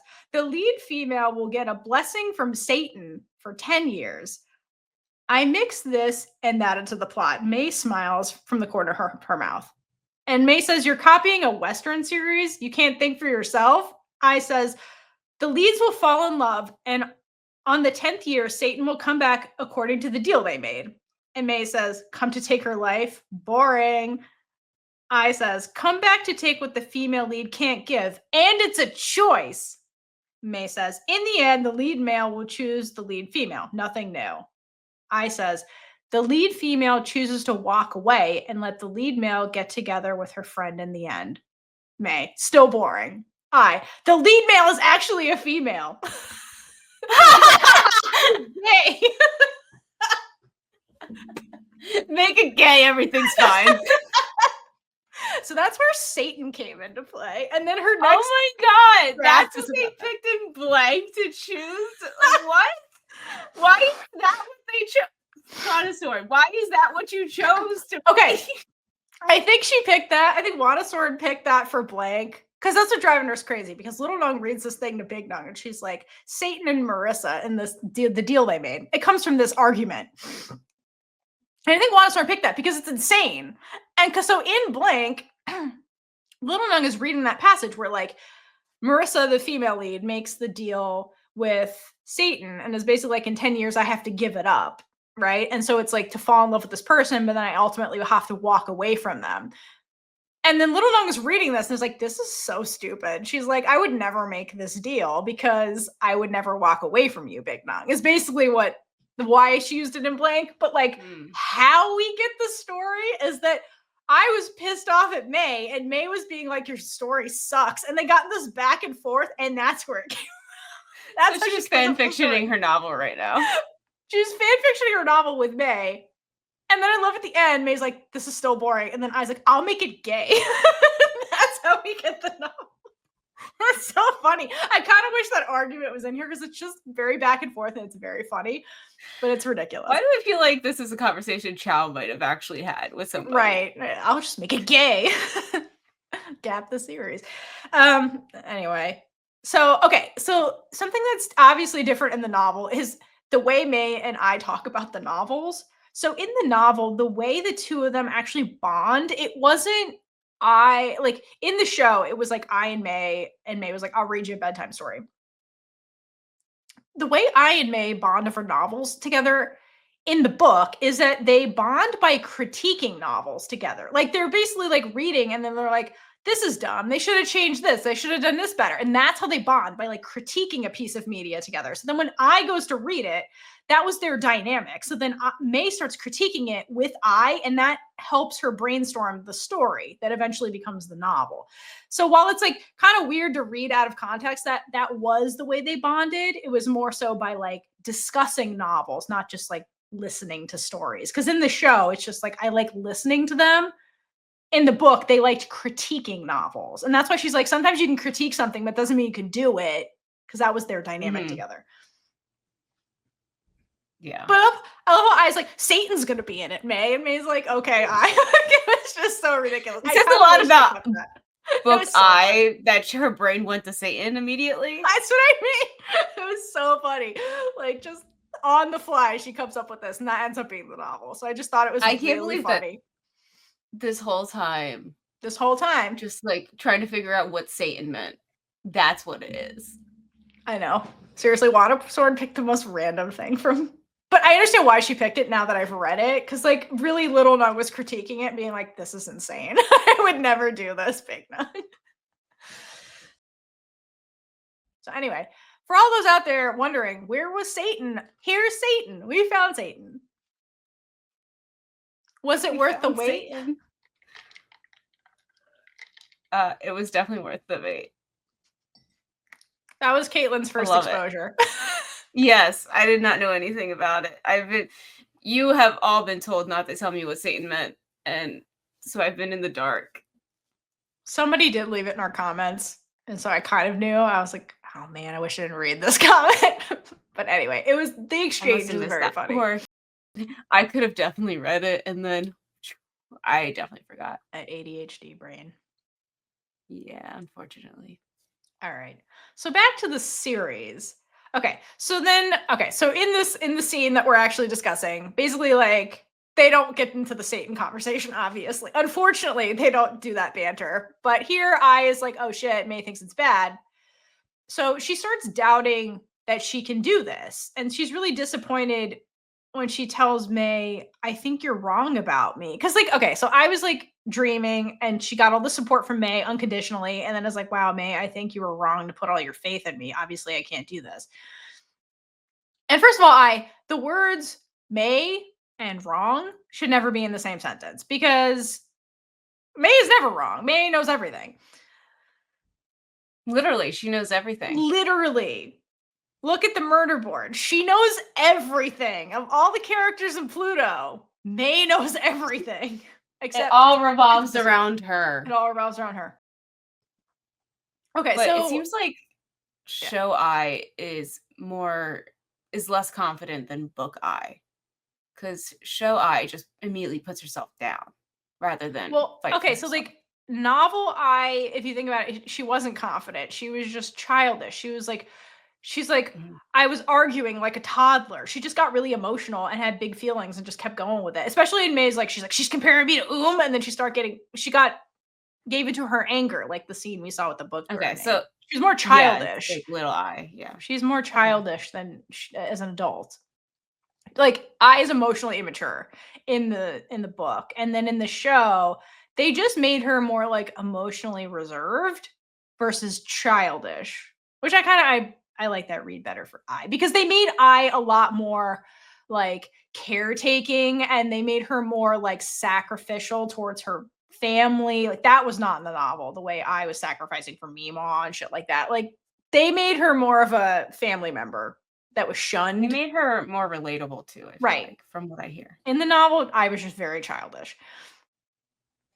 Okay, so back to the scene. So May's biggest feedback for Ai is that the draft sounds too blunt. Because, like, Ai is just like in the novel, I was literally just like giving you character descriptions. And she's like, it's like reading a legal document, which, like, that hurts, honestly.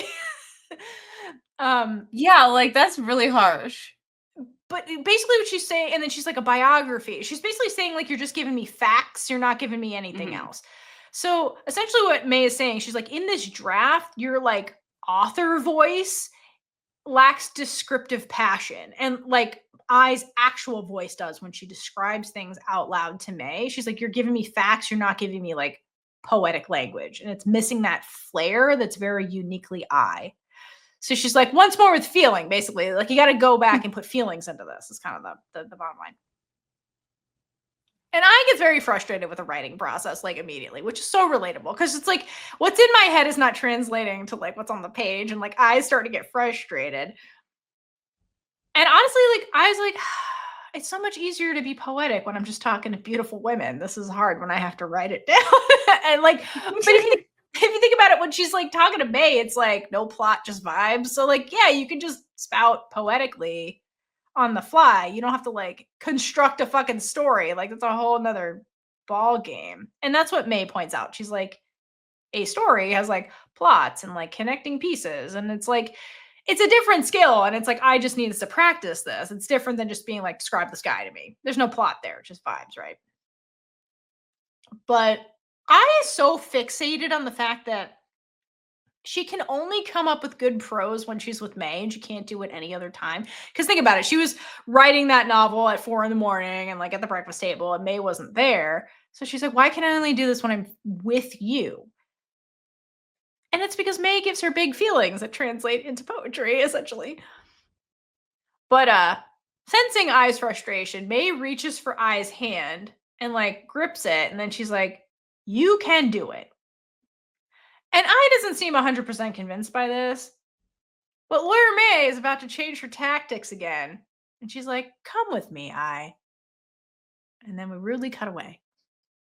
Yes, and she's about to change everything for Ai.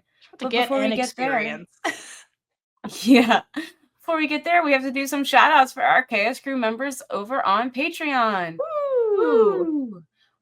So our Chaos Crew members on the Big Gay Ride or Die tier and above are Jill L, Michelle G, Amix Monzone _multi, Leona, Natalia, Monet F, Moving Forward Leading, Cassie M, Danny, Here For It, Regina B, Jasmine O, and Nancy D. Woo! And our featured Big Gay supporter members for this episode are Jada G, Vicky, and Monica F. Thank you so much for all of your support. And thank you to everyone who's just watching or listening to this. We see you as well, especially when you comment and leave reviews. Then we can really get to know your name. And it's fun seeing people like repeatedly comment and just getting to know you. And if you can't join Patreon, where you get like bonus content, you get like full length reaction videos, content early, reaction videos we don't even put out on YouTube. These episodes are ad free. Like, that's probably the big bonus for this. And you get them early. Yeah. And you get to vote on our topic. That too. Yes. More people need to join so they can hopefully be helpful and not split it. But who knows? You guys all might still split every single poll, which is fine. It's fine. You just win everything, and we try our best. But if you can't join Patreon or you don't want to, like, that's totally fine. You don't have to. Come connect with us over on Discord because we love getting to know you and love seeing the community you guys create when you're talking to each other. It's really cute. It is. Jan and Officer Hottie are having their lunch date. I assume it might be dinner. Who knows? Ambiguous time of day date. They're dating, with okay? food. That's what's happening. And so we get into Jan's apartment and we get more insight into who Jan is. Because the only time we've been in here is when Officer Hottie caught Jan. And like we didn't get much of a look and it was dark, but now it's daylight time. So we get to see Jan's apartment. And like the establishing shot of Jan's apartment is like a close-up of some figurines on a shelf, which I love. And it's so Jan, okay? Like basically the best way I can describe Jan's house is it's just like chaotic decor, which I love. And it's very Jan because Jan's chaotic. Yeah, just kind of like random things. So She's yeah, probably so like, I like this. Let me get that. right, it just like there's no order, it's just like stuff. And so the first shot is just like knickknacks, okay? And there's just like electronic candles and like ceramic animal figurines. There's like a ram and a bunch of dogs. And it's so Jan. It was probably just stuff where she's like, it made me smile, and then she put it in her apartment. And I just love that. It's very cute. So Jan. It is very cute. I love that there's a bunch of little dogs. It's very cute. Okay, so Hottie goes to get herself water because she doesn't want to inconvenience Jan to get it for her. And on her way to get the water, she spots an Indian rubber tree. And it's fate. Well, like, does this mean that Jan's going to be the perfect match for Officer Hottie? And like help her move on from this breakup because now someone else has this Indian rubber tree? That would have been great. No. No. This just triggers more sadness for Officer Hottie instead. This is a bad omen for Officer Hottie. Every time she sees an Indian rubber tree and a pretty woman, it's going to end horribly. She should never go near Indian rubber trees with That's all I'm saying. It seems like Indian rubber trees are very common in Thailand because Jan just so happened to have this tree as well. I think it's a way to connect Jan and Pang subtly. Because Pang was like, oh yeah, it's a pretty happy plant for people inside. It brings positive energy and all these things. And like Jan is Miss Fortune Teller. So of course she would have a positive energy plant. Like it's a way to subtly connect Jan and Pang's interests. But again, at the expense of Officer Hottie. That's what I don't like. She does not deserve this. No, and she deserves it. Oh my gosh, I hate seeing her cry. It's awful. It hurts so bad. I don't want her to cry. Don't be sad, poor baby. I know. You shall not be Plutoed in our minds. For our minds. Everybody else is Plutoing you. Yes. So Jan notices that she's crying and immediately comes to comfort her because her guest right now is just randomly crying. Like she just was getting water. Like what just happened? She doesn't know about this Indian rubber tree. Not yet. She's about to find out. But yeah, she just doesn't know Officer Hottie's getting super triggered right now. And so yeah, it shows that like Jan is very empathetic, which we already kind of knew. But how Jan comforts Officer Hottie, I think is really interesting. So Jan gets up from the table and then completely crosses into Officer Hottie's personal space. And like they've met like 3 times. And one was Jan breaking into police stations. You know what I mean? And then the other 2 were food centric. So like this is the most intimate they've ever been, meaning they were alone in a room together. And then Jan felt comfortable enough to like go do this, right? Where she makes physical contact with Officer Hottie. She like touches her arm and then kind of like half hugs her and like rubs her shoulder. And like, yeah, Jan absolutely gives off touchy-feely vibes, like definitely. But I think she just feels comfortable around Officer Hottie. And like she must sense like Officer Hottie really does have like a gentle soul at the end of the day, which is what makes her story so sad and Pluto. She just deserve all this shit. She's very a gentle person. A good person. And like I like that Jan felt this comfortable. And like Officer Hottie like lets Jan comfort her, which is the other huge thing, which may be that she's just like not in the mental space for any of this. And like Jan is a very warm, has a warm she's an Ioun. She has a warm presence. So like I think everybody kind of feels comfortable, even though like this is a sad moment. You know what I mean? Yeah. I Like, they're mean, comfortable with each other, which is remarkable because they haven't interacted a lot, is the point I'm getting at. that is a very good point. Yeah, because like Officer Hottie's someone who seems more closed off with Right. strangers, especially with the way, because when she's at work, she can't trust anybody No. who's around. No, it's worse than pet So that's stores. just She can't yes. trust anybody. She can get along with Inspector Tool, I'm just saying. So that's gonna bleed into her everyday life. Like, I can't trust anybody. So the Right. fact that she's able to trust Jan to go into Jan's space and not even Yeah. have an upper ground here, like she's fully like she's on Jan's turf right now. Especially It's coming off the cusp of heartbreak with Pang. Like, I would expect her to be more closed off, not open to affection. You know what I mean? mhm. Like, I would expect her to be like, "No, don't touch me." From what I we've think seen of she's just Officer been Hottie, but I affection think she's starved just for so so long. yeah. She's touch starved and just very not in a place to be defensive is what I mean. Mhm. So Hadi tells Jan that 1 year means nothing and nothing does. Like, this poor girl is hopeless. Yes. And she lists off these things that used to make her happy to think about, like from her relationship with Pang, and says everything is forgotten.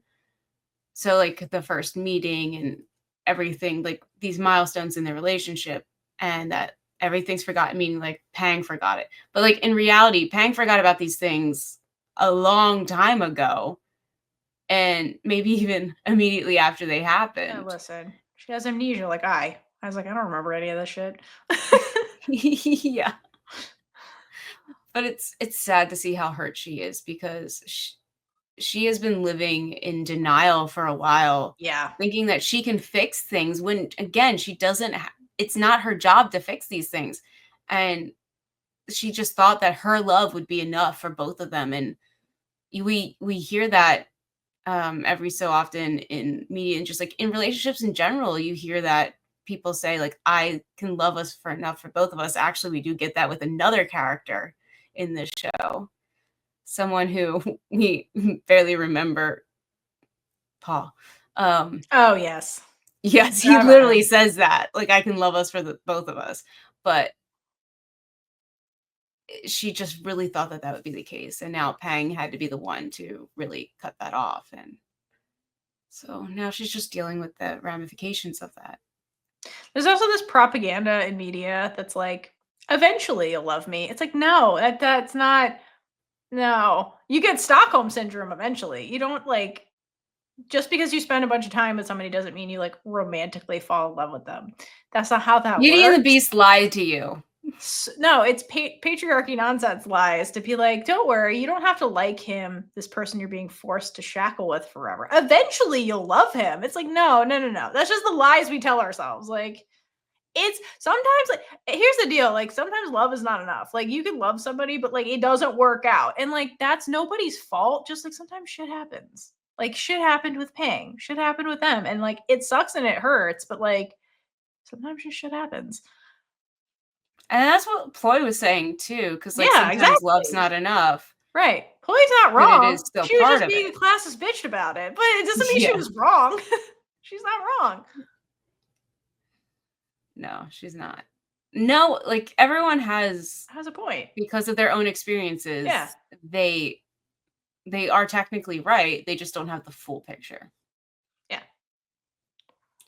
So Jan is comforting Officer Hottie by rubbing her back while hugging her, and she tells her, I'll be here with you. And I really do appreciate how focused Jan is on Officer Hottie in this scene. Like she very intently is listening to like you watch her face. Like when Officer Hottie's just saying all this stuff out of context. Jan doesn't know this is about Pang. She doesn't know this is about a breakup. She has no idea. Officer Hottie's just saying all this stuff. And you watch Jan's face. She's like trying to put together what Officer Hottie is saying, like the subtext of what's happening here. Because if you remember from the kanji scene where they met, Jan put together, she's like, I'm pretty sure you're having relationship issues because you're here buying food for two people. The other person's not here. And there was no confirmation from Officer Hottie that that's like, I guess she was kind of like, damn, girl, you read me like a book. So I guess she kind of knew that there was relationship issues happening. But like, here's confirmation for Jan that like it was more than just some rough patch Officer Hottie was going through. Like, she's like, oh shit, you're going through a breakup. Okay. Like, so like, I just love Jan. You see her face being like, oh, the relationship issues you are having got worse. Like, she puts it together, and it's very sweet how attentive she is. Like, because Officer Hottie hasn't had somebody to focus on her for a very long time. So it's nice that Jan gives her that, because I feel like she needed it. Yeah, I'm just sad that like this doesn't go where we thought it was Well, going yes. to. Oh, but it would have been nice. But I do see where they were going with it. We'll get there later. We'll get there. Just But for right now, yes. For right now, we have to rack focus from Hottie and Jan to the plant. So, okay, again, I get that the Indian rubber tree means a lot, and it's this the reason why we're here right now, apparently. And we transition to another rack focus from a candle to another candle. And just to, again, I don't think we've talked about rack focuses covering this show yet. It's when you are focused on one object and then that object becomes blurry and another object in either the foreground or background becomes clear. Why we had to do 2 rack focuses as a transition, I don't know. Like, I don't understand this, but okay. My thought with the plant is I was like, are we supposed to be like, what does plant think about this? Because it's almost like the plant is a spectator to like the Jan and like Officer Hottie thing, and the plant's like, who's this woman in this house? Why is she crying? I can see that. Crying over little old me. Who's afraid of little old me?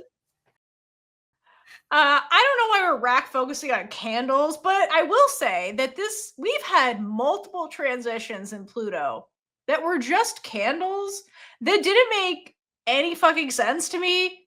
But this transition of being like Officer Hottie Jan plant to candles made sense, because we're about to go in the bath where there are actual candles. Where they had a weird transition with candles where like I sitting on the floor, candles, I sitting on the bed. Didn't make any fucking sense to me, but like this one, even though the rack focus was weird, the candle transition made sense because we're about to go in the bathtub. So yay! The candles signify that we're at May's. That's basically all they ever signify. I know. Romance is about to ensue, I guess. So the question is, hope those lights never go out. They never go out. The question is, though, who lit the candles in this scene? Was it I or the maid? I or the maid. Did they painstakingly do it very slowly? I handed May the candle, and May was like, or did May force I to go around and do it? We've seen as a child has an affinity for fire, so like maybe I was lighting the candles. Who knows? Maybe I has magical powers and was blessed by Satan, and she can just make all the candles go up in flames. That'd be a sweet. That's how she made the fire when she was younger. She just went with her mind. This would be a totally different story. Yeah, Chow. What the hell? Missed an opportunity. Okay, but serious question. So then, so after we look at the candles, the next shot is I naked in the bathtub with May, touching her. May's not in the bathtub. She's like leaning over the bathtub, touching I, who's naked in the bathtub. And my question is, how did we get here? Okay, like how did we get to this scene? Because sure, you could argue that I has technically showered with May when they had their phone date. So this isn't that weird. But like off screen, how did we get as far as I taking off all of her clothes and getting in a bathtub with May touching her? How did we get here? Any fanfiction ideas of how we actually get to this scene? I feel like May, because May was like, come with me. Yes. May pushed I into the bathroom, was like, take off your clothes. Right. No other explanation. Just take off your clothes. I was like, what? I don't want to take off my clothes. Like, just take off your clothes. Trust me. We'll help you. I'll just turn around. Just making a joke. Like, I won't look. I'll turn around. And then she actually turns around.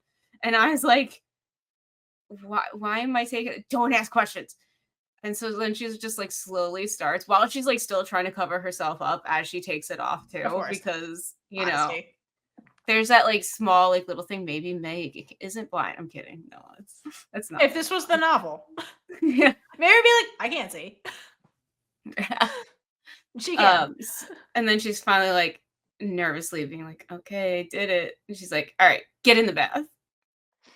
And then, but like, you know what? No, while Ai is stripping, she's making the bath because she's not gonna make her get in the bath. I think that but she leads her upstairs. Your scene happens, but before that happens, we have to turn on the water to like get the bathtub to fill up. And then May is like, okay, I need you to light a bunch of candles. Don't ask questions. Just light all of them.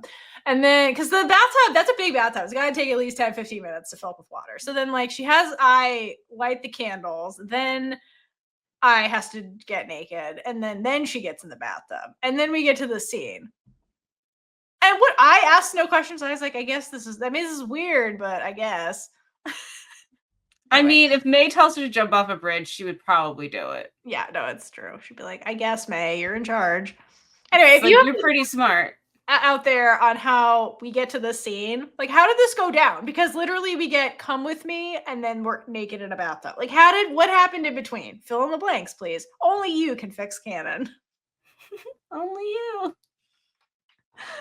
Sorry. I'm still. Only you. You're still killing me in these episodes.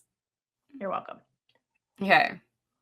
So May is about to kill Ai indirectly with feelings because May starts feeling Ai up in the bath. Listen. When Ai just stops her. And May is just cheekily like, sorry, I can't see. Oh my God. Okay. This laugh so hard. I mean, May.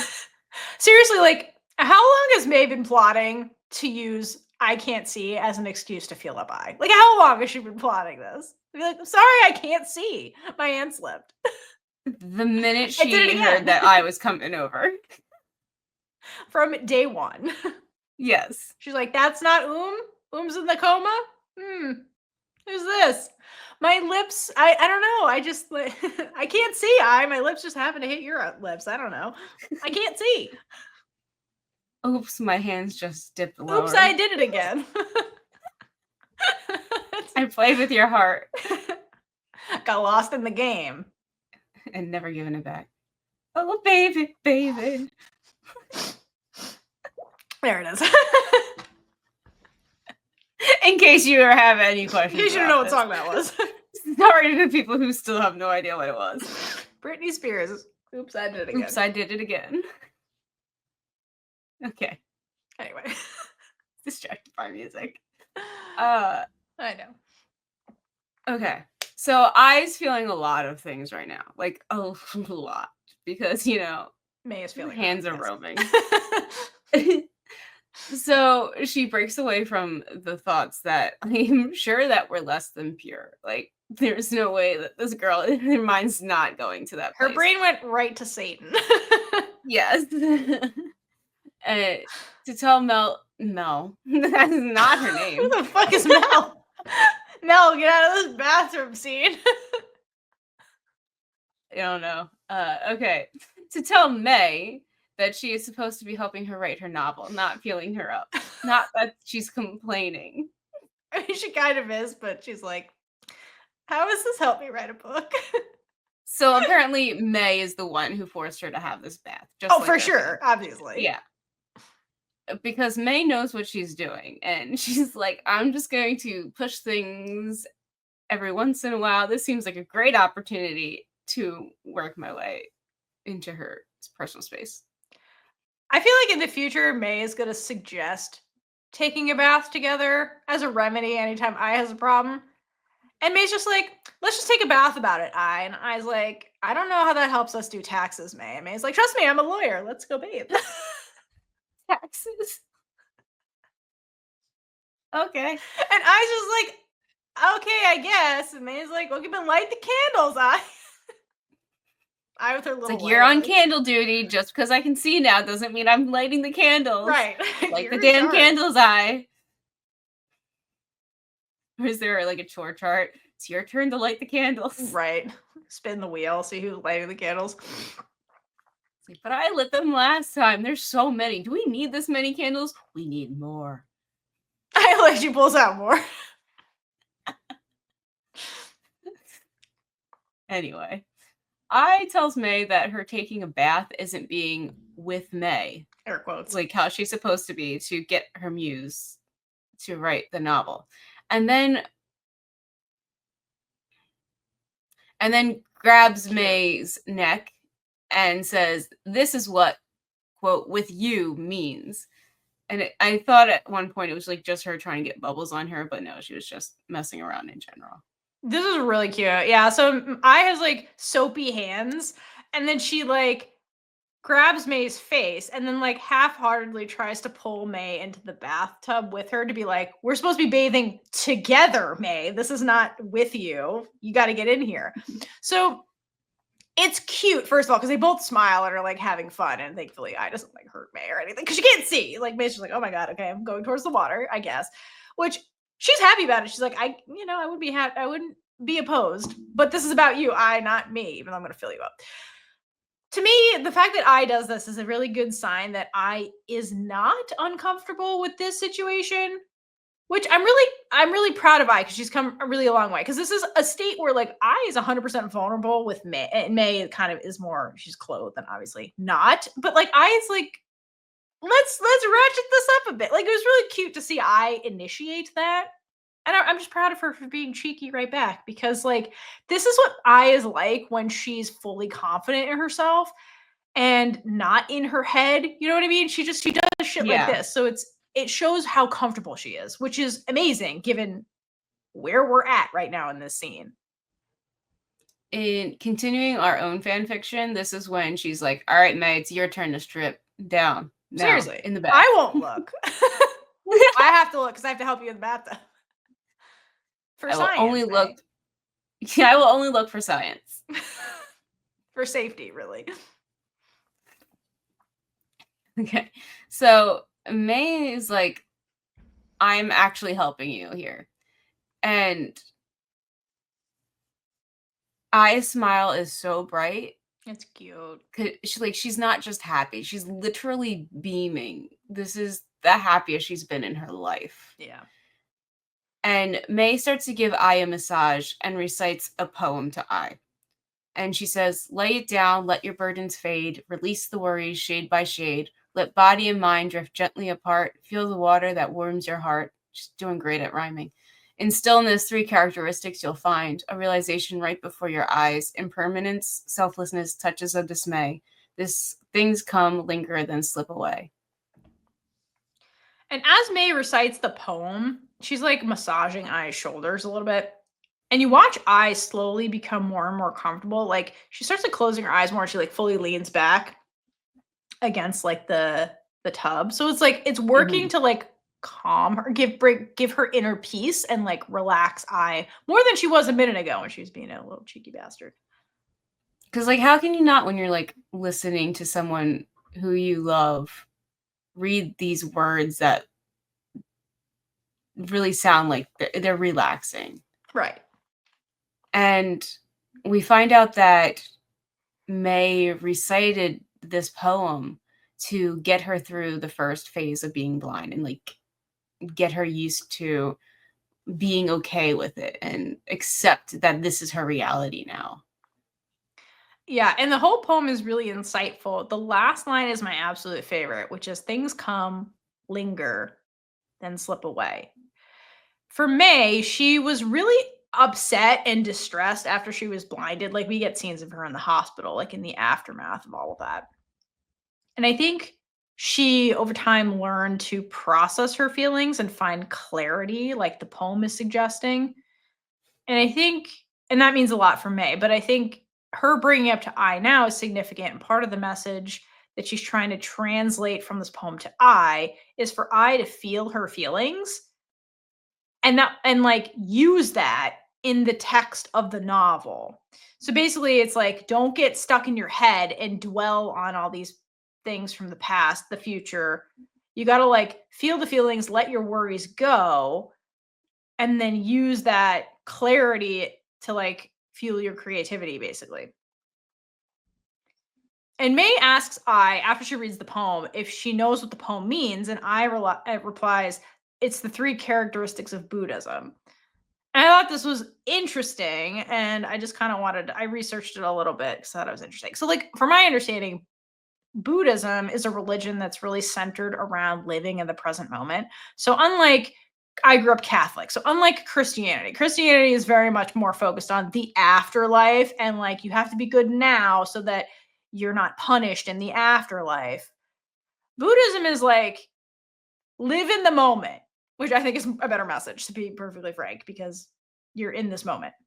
Yes. And so the way to live in this moment centers around like these three characteristics of existence, like being present, basically. And so those are the ones from the poem. So the first one is impermanence, which basically means everything is constantly changing, which includes your physical body, your thoughts, and your emotions. So the me right now is not the same as me 3 seconds from now, 30 years from now, 3 years from now, that kind of thing. You're always in a constant state of change, which is scary to a lot of people, but that's reality. The second one is it was translated in the poem as touches of dismay because it's a poem, but really it means like suffering or dissatisfaction is what that means. And basically, this tenet says that suffering is just a normal part of life. And it doesn't mean suffering as in this constant state of unhappiness because nothing is ever constant. It basically says like suffering or like dissatisfaction comes from the impermanence of things and our attachment to things that are changing.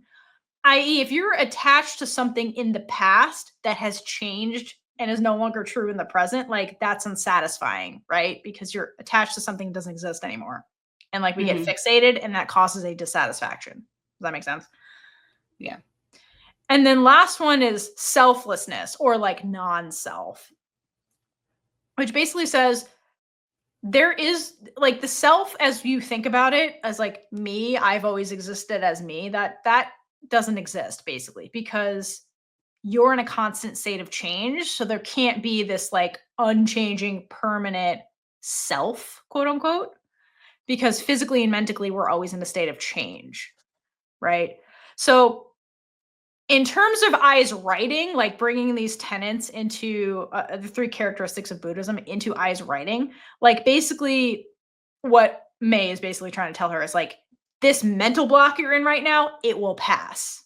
You just have to like recenter yourself, let go of whatever's troubling you, and like be present in the moment, find your clarity, and like right in that moment. But know that the mental block is going to pass, is basically what May is trying to tell her. And I feel like that's how May felt with the blindness. She's like, I'm upset right now, and this is a big change, but life is full of change. I have to learn to adapt to this change, center myself, and live in this moment where I'm now a blind person navigating the world. And we saw her find strength in that, where she's like, well, as a lawyer, as a blind person with this perspective, what can I do differently now? And that's why she joins the associations. And like we did see her adapt and change to her present and to what her body is like now, kind of thing. So I love this poem. I thought it was great. Yeah, thank you for looking more into that, because it's definitely helpful. Because like I is using this as being like, oh, I'm not good now. I'm not good at this. But like, no, it's just this moment. It will pass. You will find your like passion and get for it again. You will get over this block and you will write it.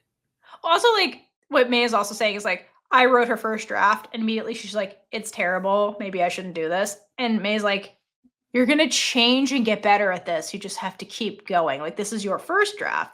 You then have to try again and get better and make a second draft. That's also what she says. Like, keep going. Like, this is just temporary. Like, tomorrow you could be different, basically. Keep going. And May also uses the poem to explain to Ai that she has to differentiate what the meaning is and then what the euphony is. Am I saying that right? Euphony. Mm-hmm. Yeah. Euphony is, or for Ai's novel, like what the fun is. And May explains that the way Ai describes things to her is because she adds euphony, not a story. And then she goes on to explain to Ai that using a lesson from her previous instructor, that Ai is ready to write the story, and she knows all the elements of how to write a good story. She just has to do what she knows well. Do you know what euphony is? No. Well, It's basically yes, it's this. It's the let me see if I can, because I did look it up. It's the like the sound, like it sounds pleasing, right? it's basically like using flowery language. You know what I mean? Where you could, that's why May was like, it's like reading a legal document where you're saying basically like 6 foot tall blonde woman, blue eyes. Yeah. Like that's like the facts, right? Versus being like she like you're saying something where like hair like a halo and like that kind of thing where you're basically saying golden hair and then like eyes like piercing Yeah, like the sea, blue it's the eyes, right? language that That's makes me flowery glaze over language. when I read. She's like being descriptive, something that gives you an emotion, but telling me 6 foot tall, blonde hair, blue eyes woman. There's no feeling there, but like you're saying the same thing. And that's why like she gives her a poem. And in the poem, if you hear it's like flowery language, but she's like, you Yeah. have to pick apart the meaning of like what the poem is saying. Versus like the poem could just be like follow the 3 characteristics of Buddhism. That's all the poem is saying. But like it gives you this flowery language to say the same thing. That's what she's telling Ai. And she's like, I know you can do that because you've described things to me in this poetic way when you could just say, May, your house looks like a stuffy rich person's house. But she said it in this beautiful way that May's like, I have all these warm feelings now because the way you just described this thing to me. That's what May's getting at. Which makes sense because especially in the novel version, I think you're like, she is this, she is that. Yeah. Yeah. That's basically what May was reading in this scene. I was like, there's nothing here and this isn't fun. It's like reading a legal document or a biography where it's like, this person was this. It's more fact-based than like fiction. And fiction's fun because it's flowery. It paints an image. And I hasn't gotten there yet with the story because it's a first draft. She's just like, I don't even know what this is about yet. It's like, you gotta start somewhere. Yeah. That's fair. But May is explaining all of this while she's feeling Ai up in the bath. For euphoria. She's going for euphoria. Yes. Boy, is she ever. And like, who knows if Ai is actually able to focus enough to listen to everything May was saying. But she is pulled from the bliss when May basically tells her to go write the novel. I think this is her saying, like, go dress well. Yeah, so like, okay, we gotta discuss what May was talking about while she's filling up Ai in the bathtub. Because her instructor that she's referring to is like, I guess when she was in law school. And basically her instructor used the metaphor of getting ready in the morning as a way to break down the building blocks of preparing for a legal case. Where she's opens this with Ai being like, laws are like taking off our clothes. And she's feeling up Ai. And Ai's like, what? And then she's like, writing, it's just like, because that's the first step, right? You have to know the laws, right? And then the next step when you're getting ready in the morning, like taking a shower. So you take your clothes off first. First step is know the law. Second step, you have to get into the shower, right? And then she's like, that's writing the case file. So that's the next step after you know the laws, right? And like get your case, you got to write the file. So basically she's just saying like, you know how to do this. You just got to break it down into its little pieces and go step by step, right? And it's just like getting ready in the morning. Like you don't think about all the steps you do to get ready in the morning, but you do go through multiple steps. But once you're good enough at it, you don't think about it anymore. You're just doing those things. You're not like, okay, what do I do? Step 1, take off clothes. Step 2, turn on what? You just start doing it because you're used to it, right? And I love that May brings up this metaphor of bathing because she's literally playing out the metaphor with Ai. She's like, what did I have you do? I had you take off your, like, strip down, get in the bath. Like, you know what I mean? She had her do the steps of How the did I metaphor. not catch that? Yeah. Oh my gosh. And then she's telling her this, and then she's like, okay. And like, basically boils down the end of this being like, your body is bare. Like, you've been stripped down of all the steps. Okay. You know the steps to like write a story. You just do it naturally. She's like, so just take it step by step and go back and write a second draft. And that's why she says dress well. Because the last step is getting dressed. And that's like finishing basically the draft. And so that's kind of what she was doing. And I think the reason why May actually gets her in the bath, not, I mean, obviously, I would say the view, but you can't see, but like the feels, right? Mm-hmm. I think what she did is she got Ai into the state of vulnerability. Yes, to feel her up, but also to get Ai to fully escape her mental block, right?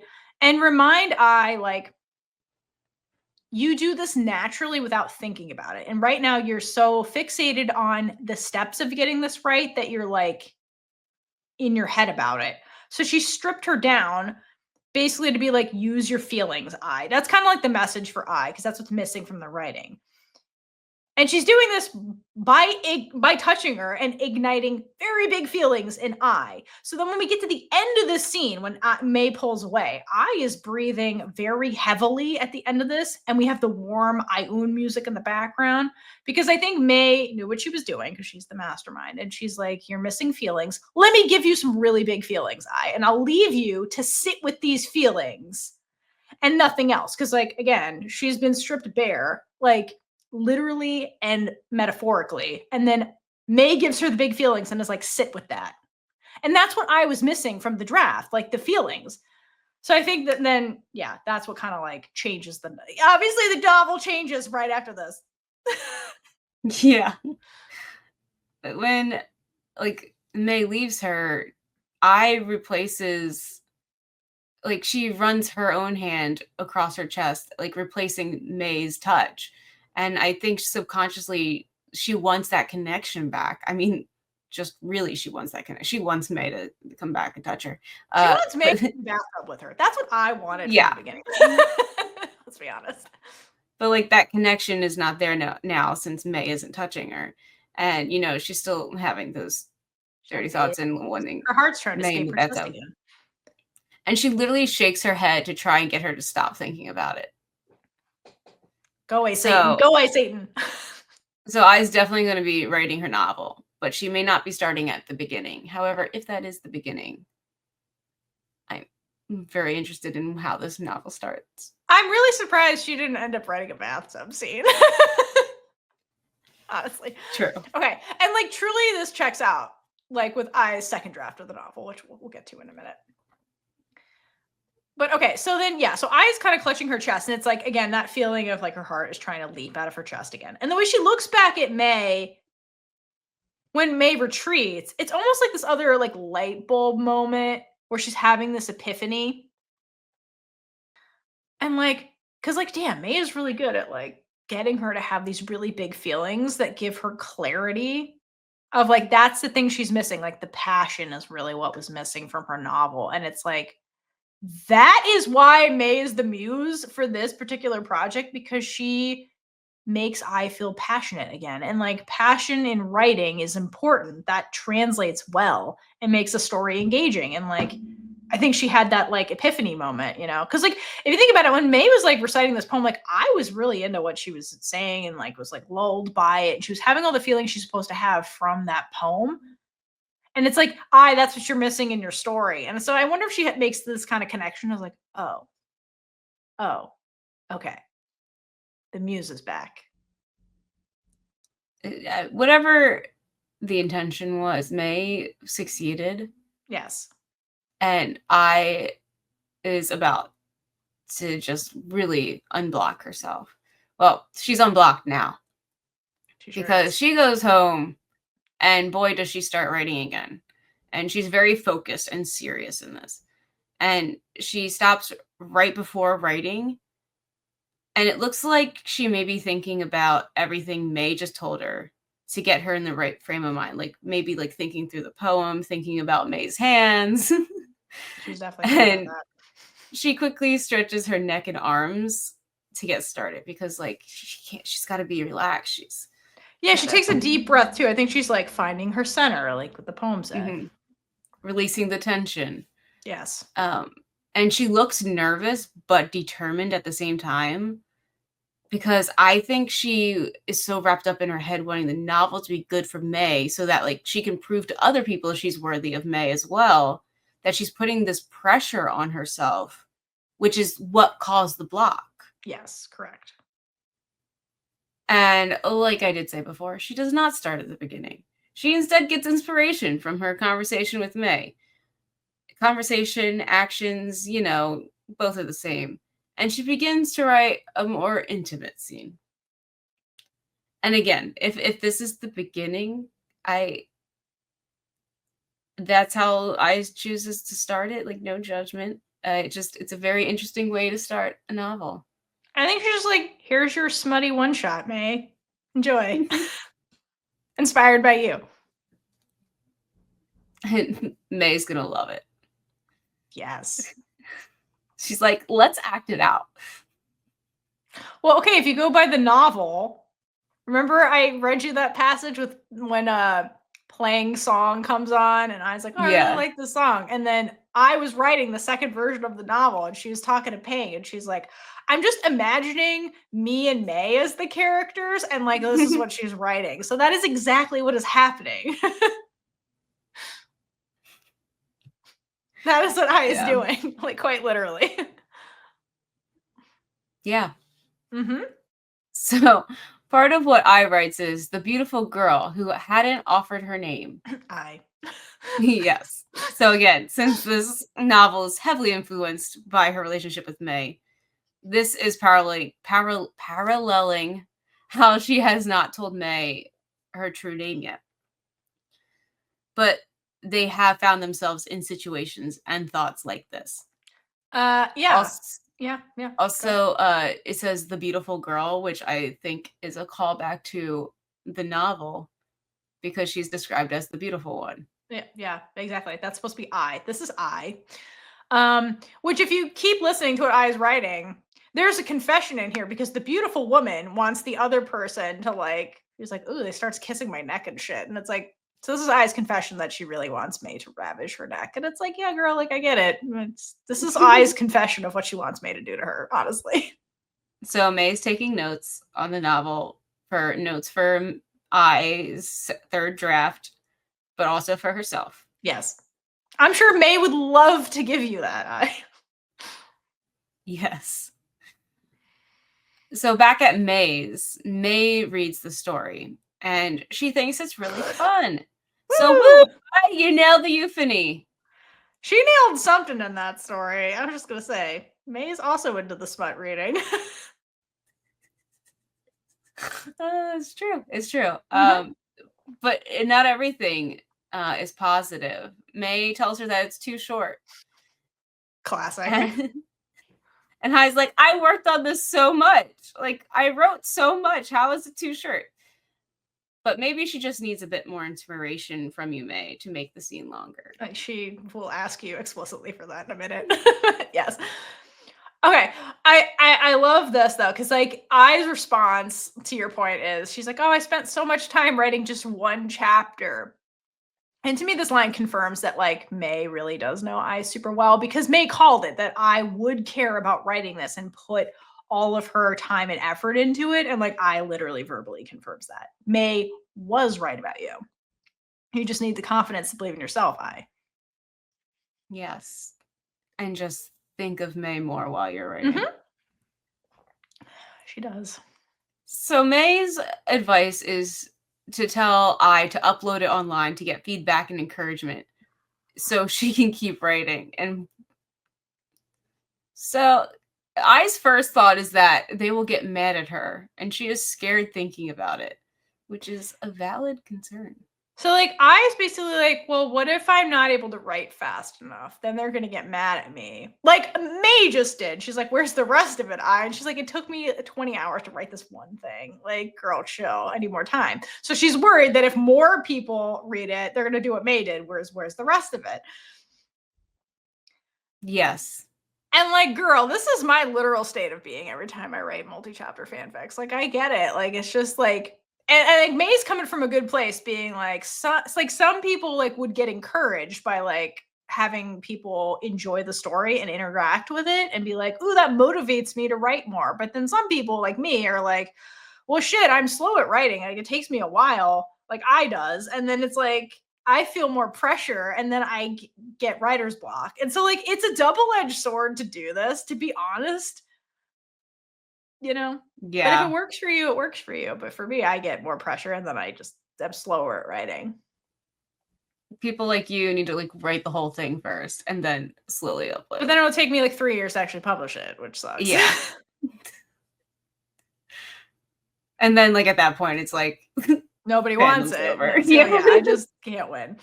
That's why I don't write anymore. I just don't have time. Yeah, that's valid. Okay, so to help I keep going even more, May tells her that she'll give her one reward after she finishes each chapter to give positive energy, and this will give her more motivation, like I said. So like this will make sure that the people aren't angry with her because she has double motivation to keep going. And I tells her that she should get to choose what the reward is. Fair. Because May's like, you want boba tea? I'll cook for you. Like, no, that's not what I want. But I would just like to say, I would love May to cook for me. I can't cook. So, and I'll take anyone to cook for me. Just putting that out in the universe. Just throw that out there. I'll also take boba tea. I like boba tea. Anyway. But I want what May gave her the day they met. Okay? And I is talking about the damn kiss. And seriously, the question is, do you think and May kissed the first day they met? Because this is, I think, another time. Like, she brings this up multiple times. She does. I think in this translation, though, she says when we met again. Oh. Not when we met for the first time again. I think the word again is in there. Because at first I read it like you did, and I was like, what the fuck? Because like, here's the deal.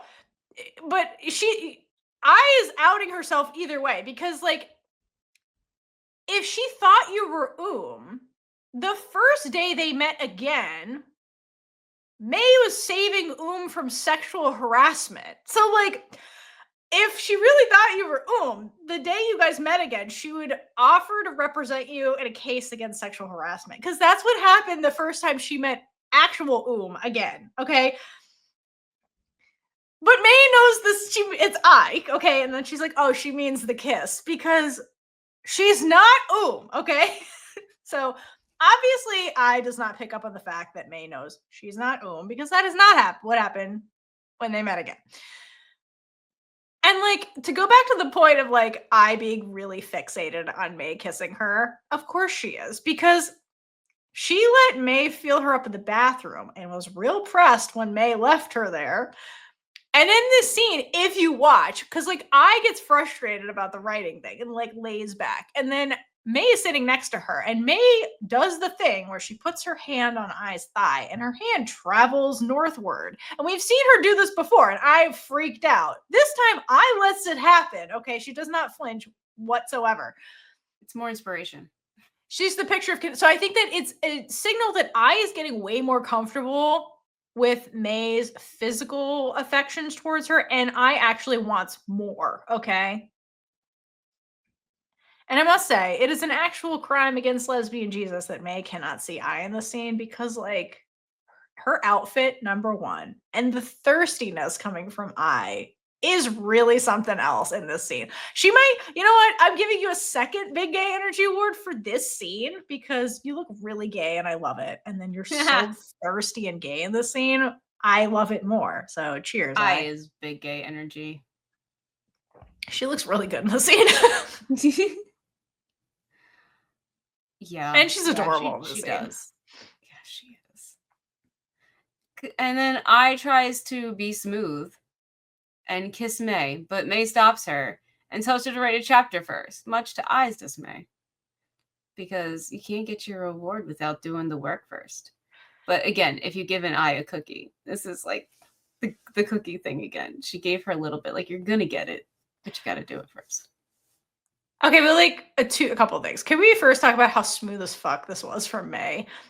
Like, she must have like sixth sensed what I was about to do and like sensed the thirstiness radiating off of Ai, and that's how she knew to like put her finger out. Because Ai's like, hey, but Oh, I read yeah. the chapter, and then you did. And May's just like, this bitch is so thirsty right now. I'm like, she must have known that I was gonna do this. That's Ai, fair. who's Yeah. never tried to kiss her before. You know what I mean? This was super smooth for somebody who can't see what Ai is doing. I just had to point that out. Well done, May.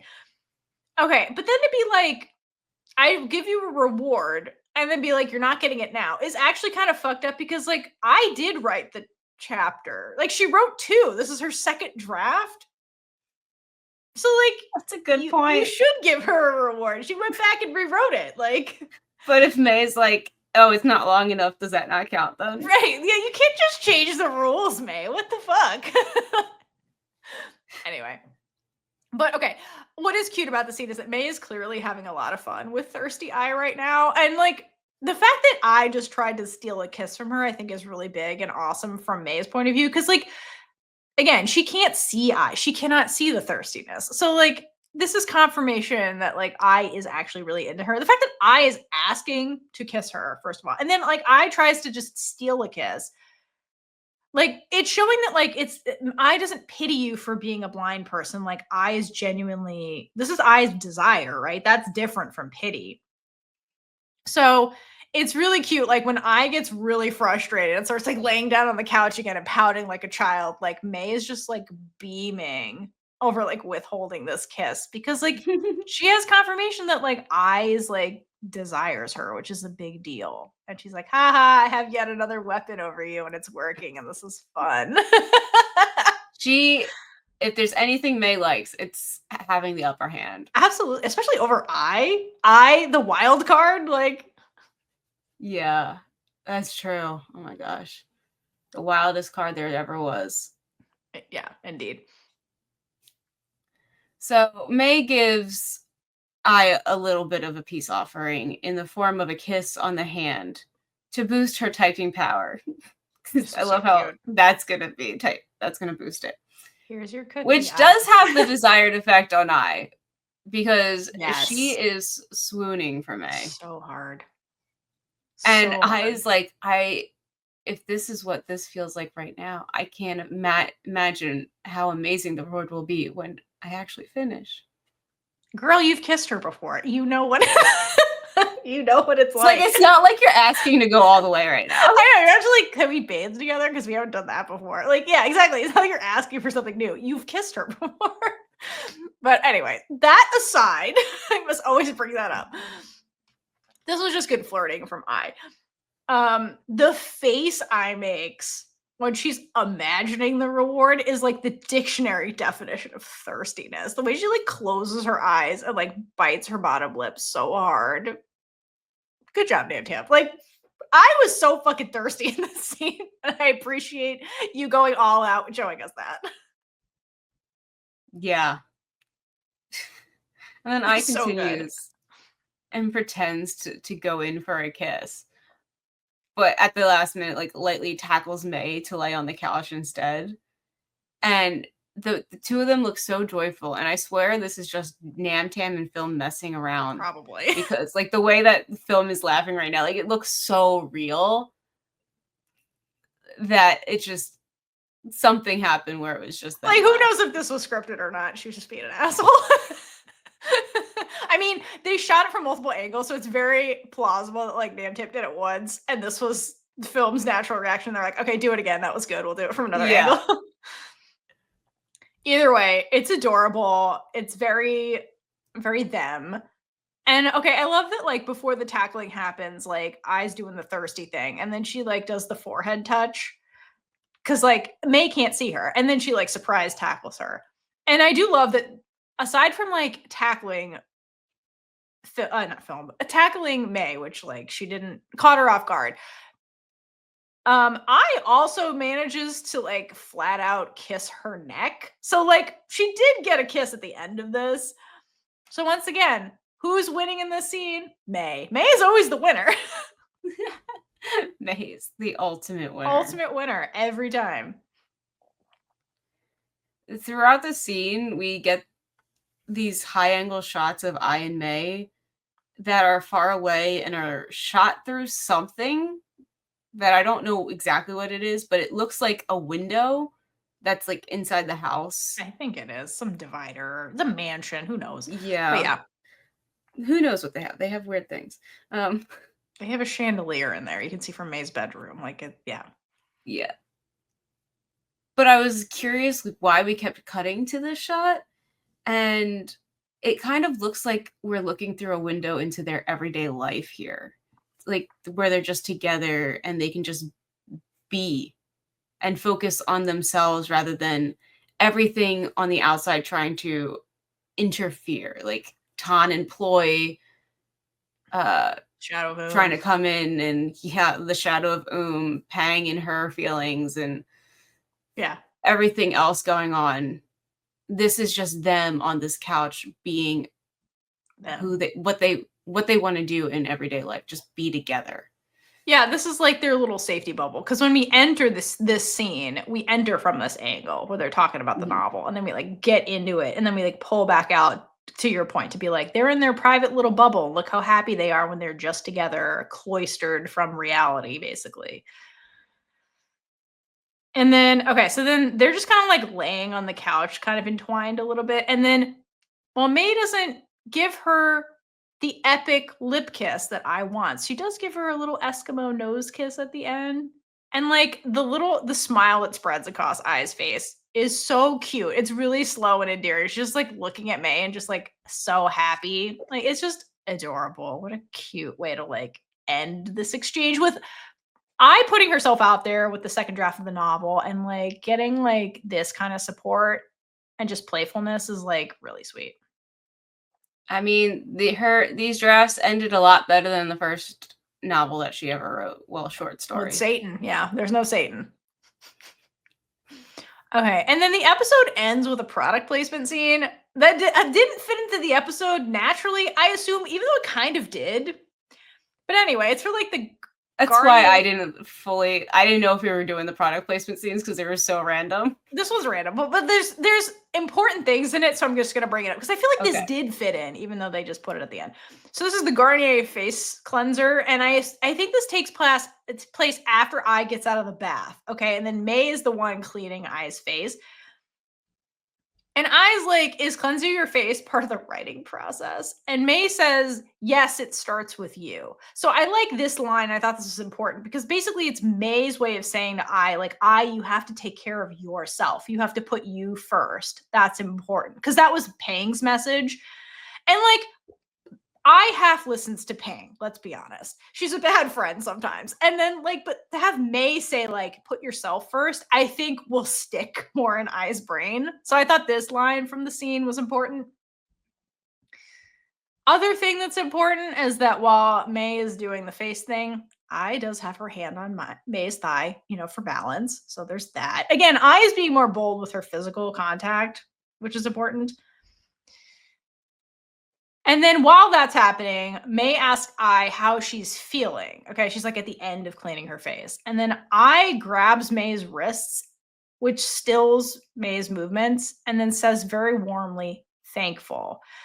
And then May in response beams to that because she hears the unspoken undertone of what Ai's saying, which is, I'm thankful for you. So I think that was important also from this little product placement scene that like May encourages Ai to put herself first, and then Ai directly tells May she's thankful for her, which I think is so true. Like May really brought Ai back to life in a huge way. And so I thought that was important that she directly says that to May. That's good. I'm sorry, I don't know totally what to say here, but that's kind of it. I mean, they're just really cute. Yeah, and a lot happened. And like, again, when they're being truthful with each other, like that's really when the progress happens with their relationship. All right. We need to tell the truth some more. Yes. What Taylor Swift songs do you have for this episode? I don't have any. All right, so I'll go. I have the one I think that fits this part of the episode is Everything Has Changed. And I think this fits multiple characters. So This is Ai when she's like writing the novel. This is Pang when she's really reflecting on like her feelings for Ai, what happened with Officer Hottie. This is May to some extent, this part of the song where it's all I knew this morning when I woke is I know something now I didn't before. And all I've seen since 18 hours ago is green eyes and freckles in your smile in the back of my mind, making me feel like I just want to know you better, basically. So that's like for Pang, it's like Pang reflecting and being like, I don't want to lie to myself. I need to know what I need. I need to know, love me and know me better. And that's where Pang's like clearing the air with everybody, being like, I need to focus on me. And then I, again, being like, why can't I do this writing? What's wrong with me? And then she is with May, and then all she can think about is May and May's feelings, and like that inspires her to write the novel, kind of thing. And then I think poor Officer Hottie is like the sad end of this, where she's thinking about everything but being sad about it. So I know sad. something how I did it before. Oh my gosh. Okay.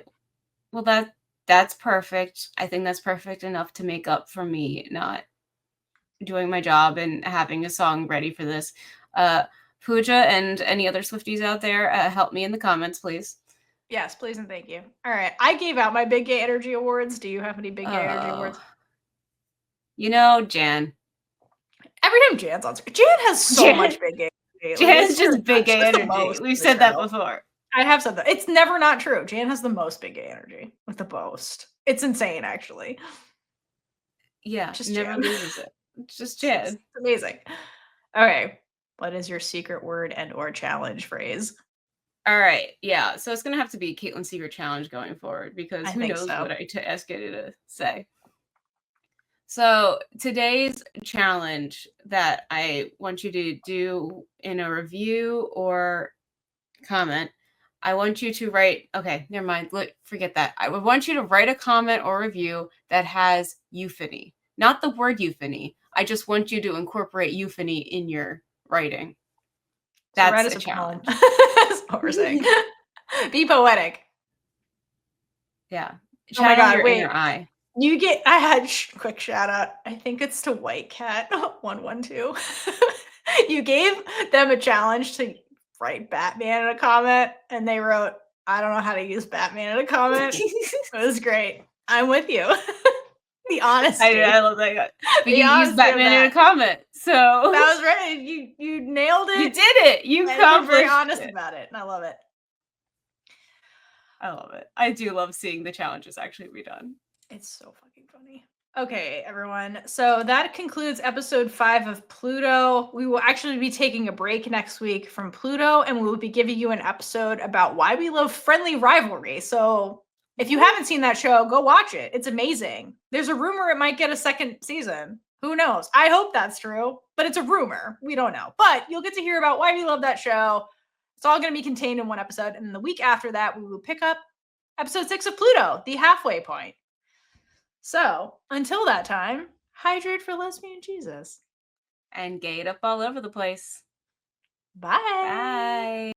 And with that, we've been Big Gay Energy.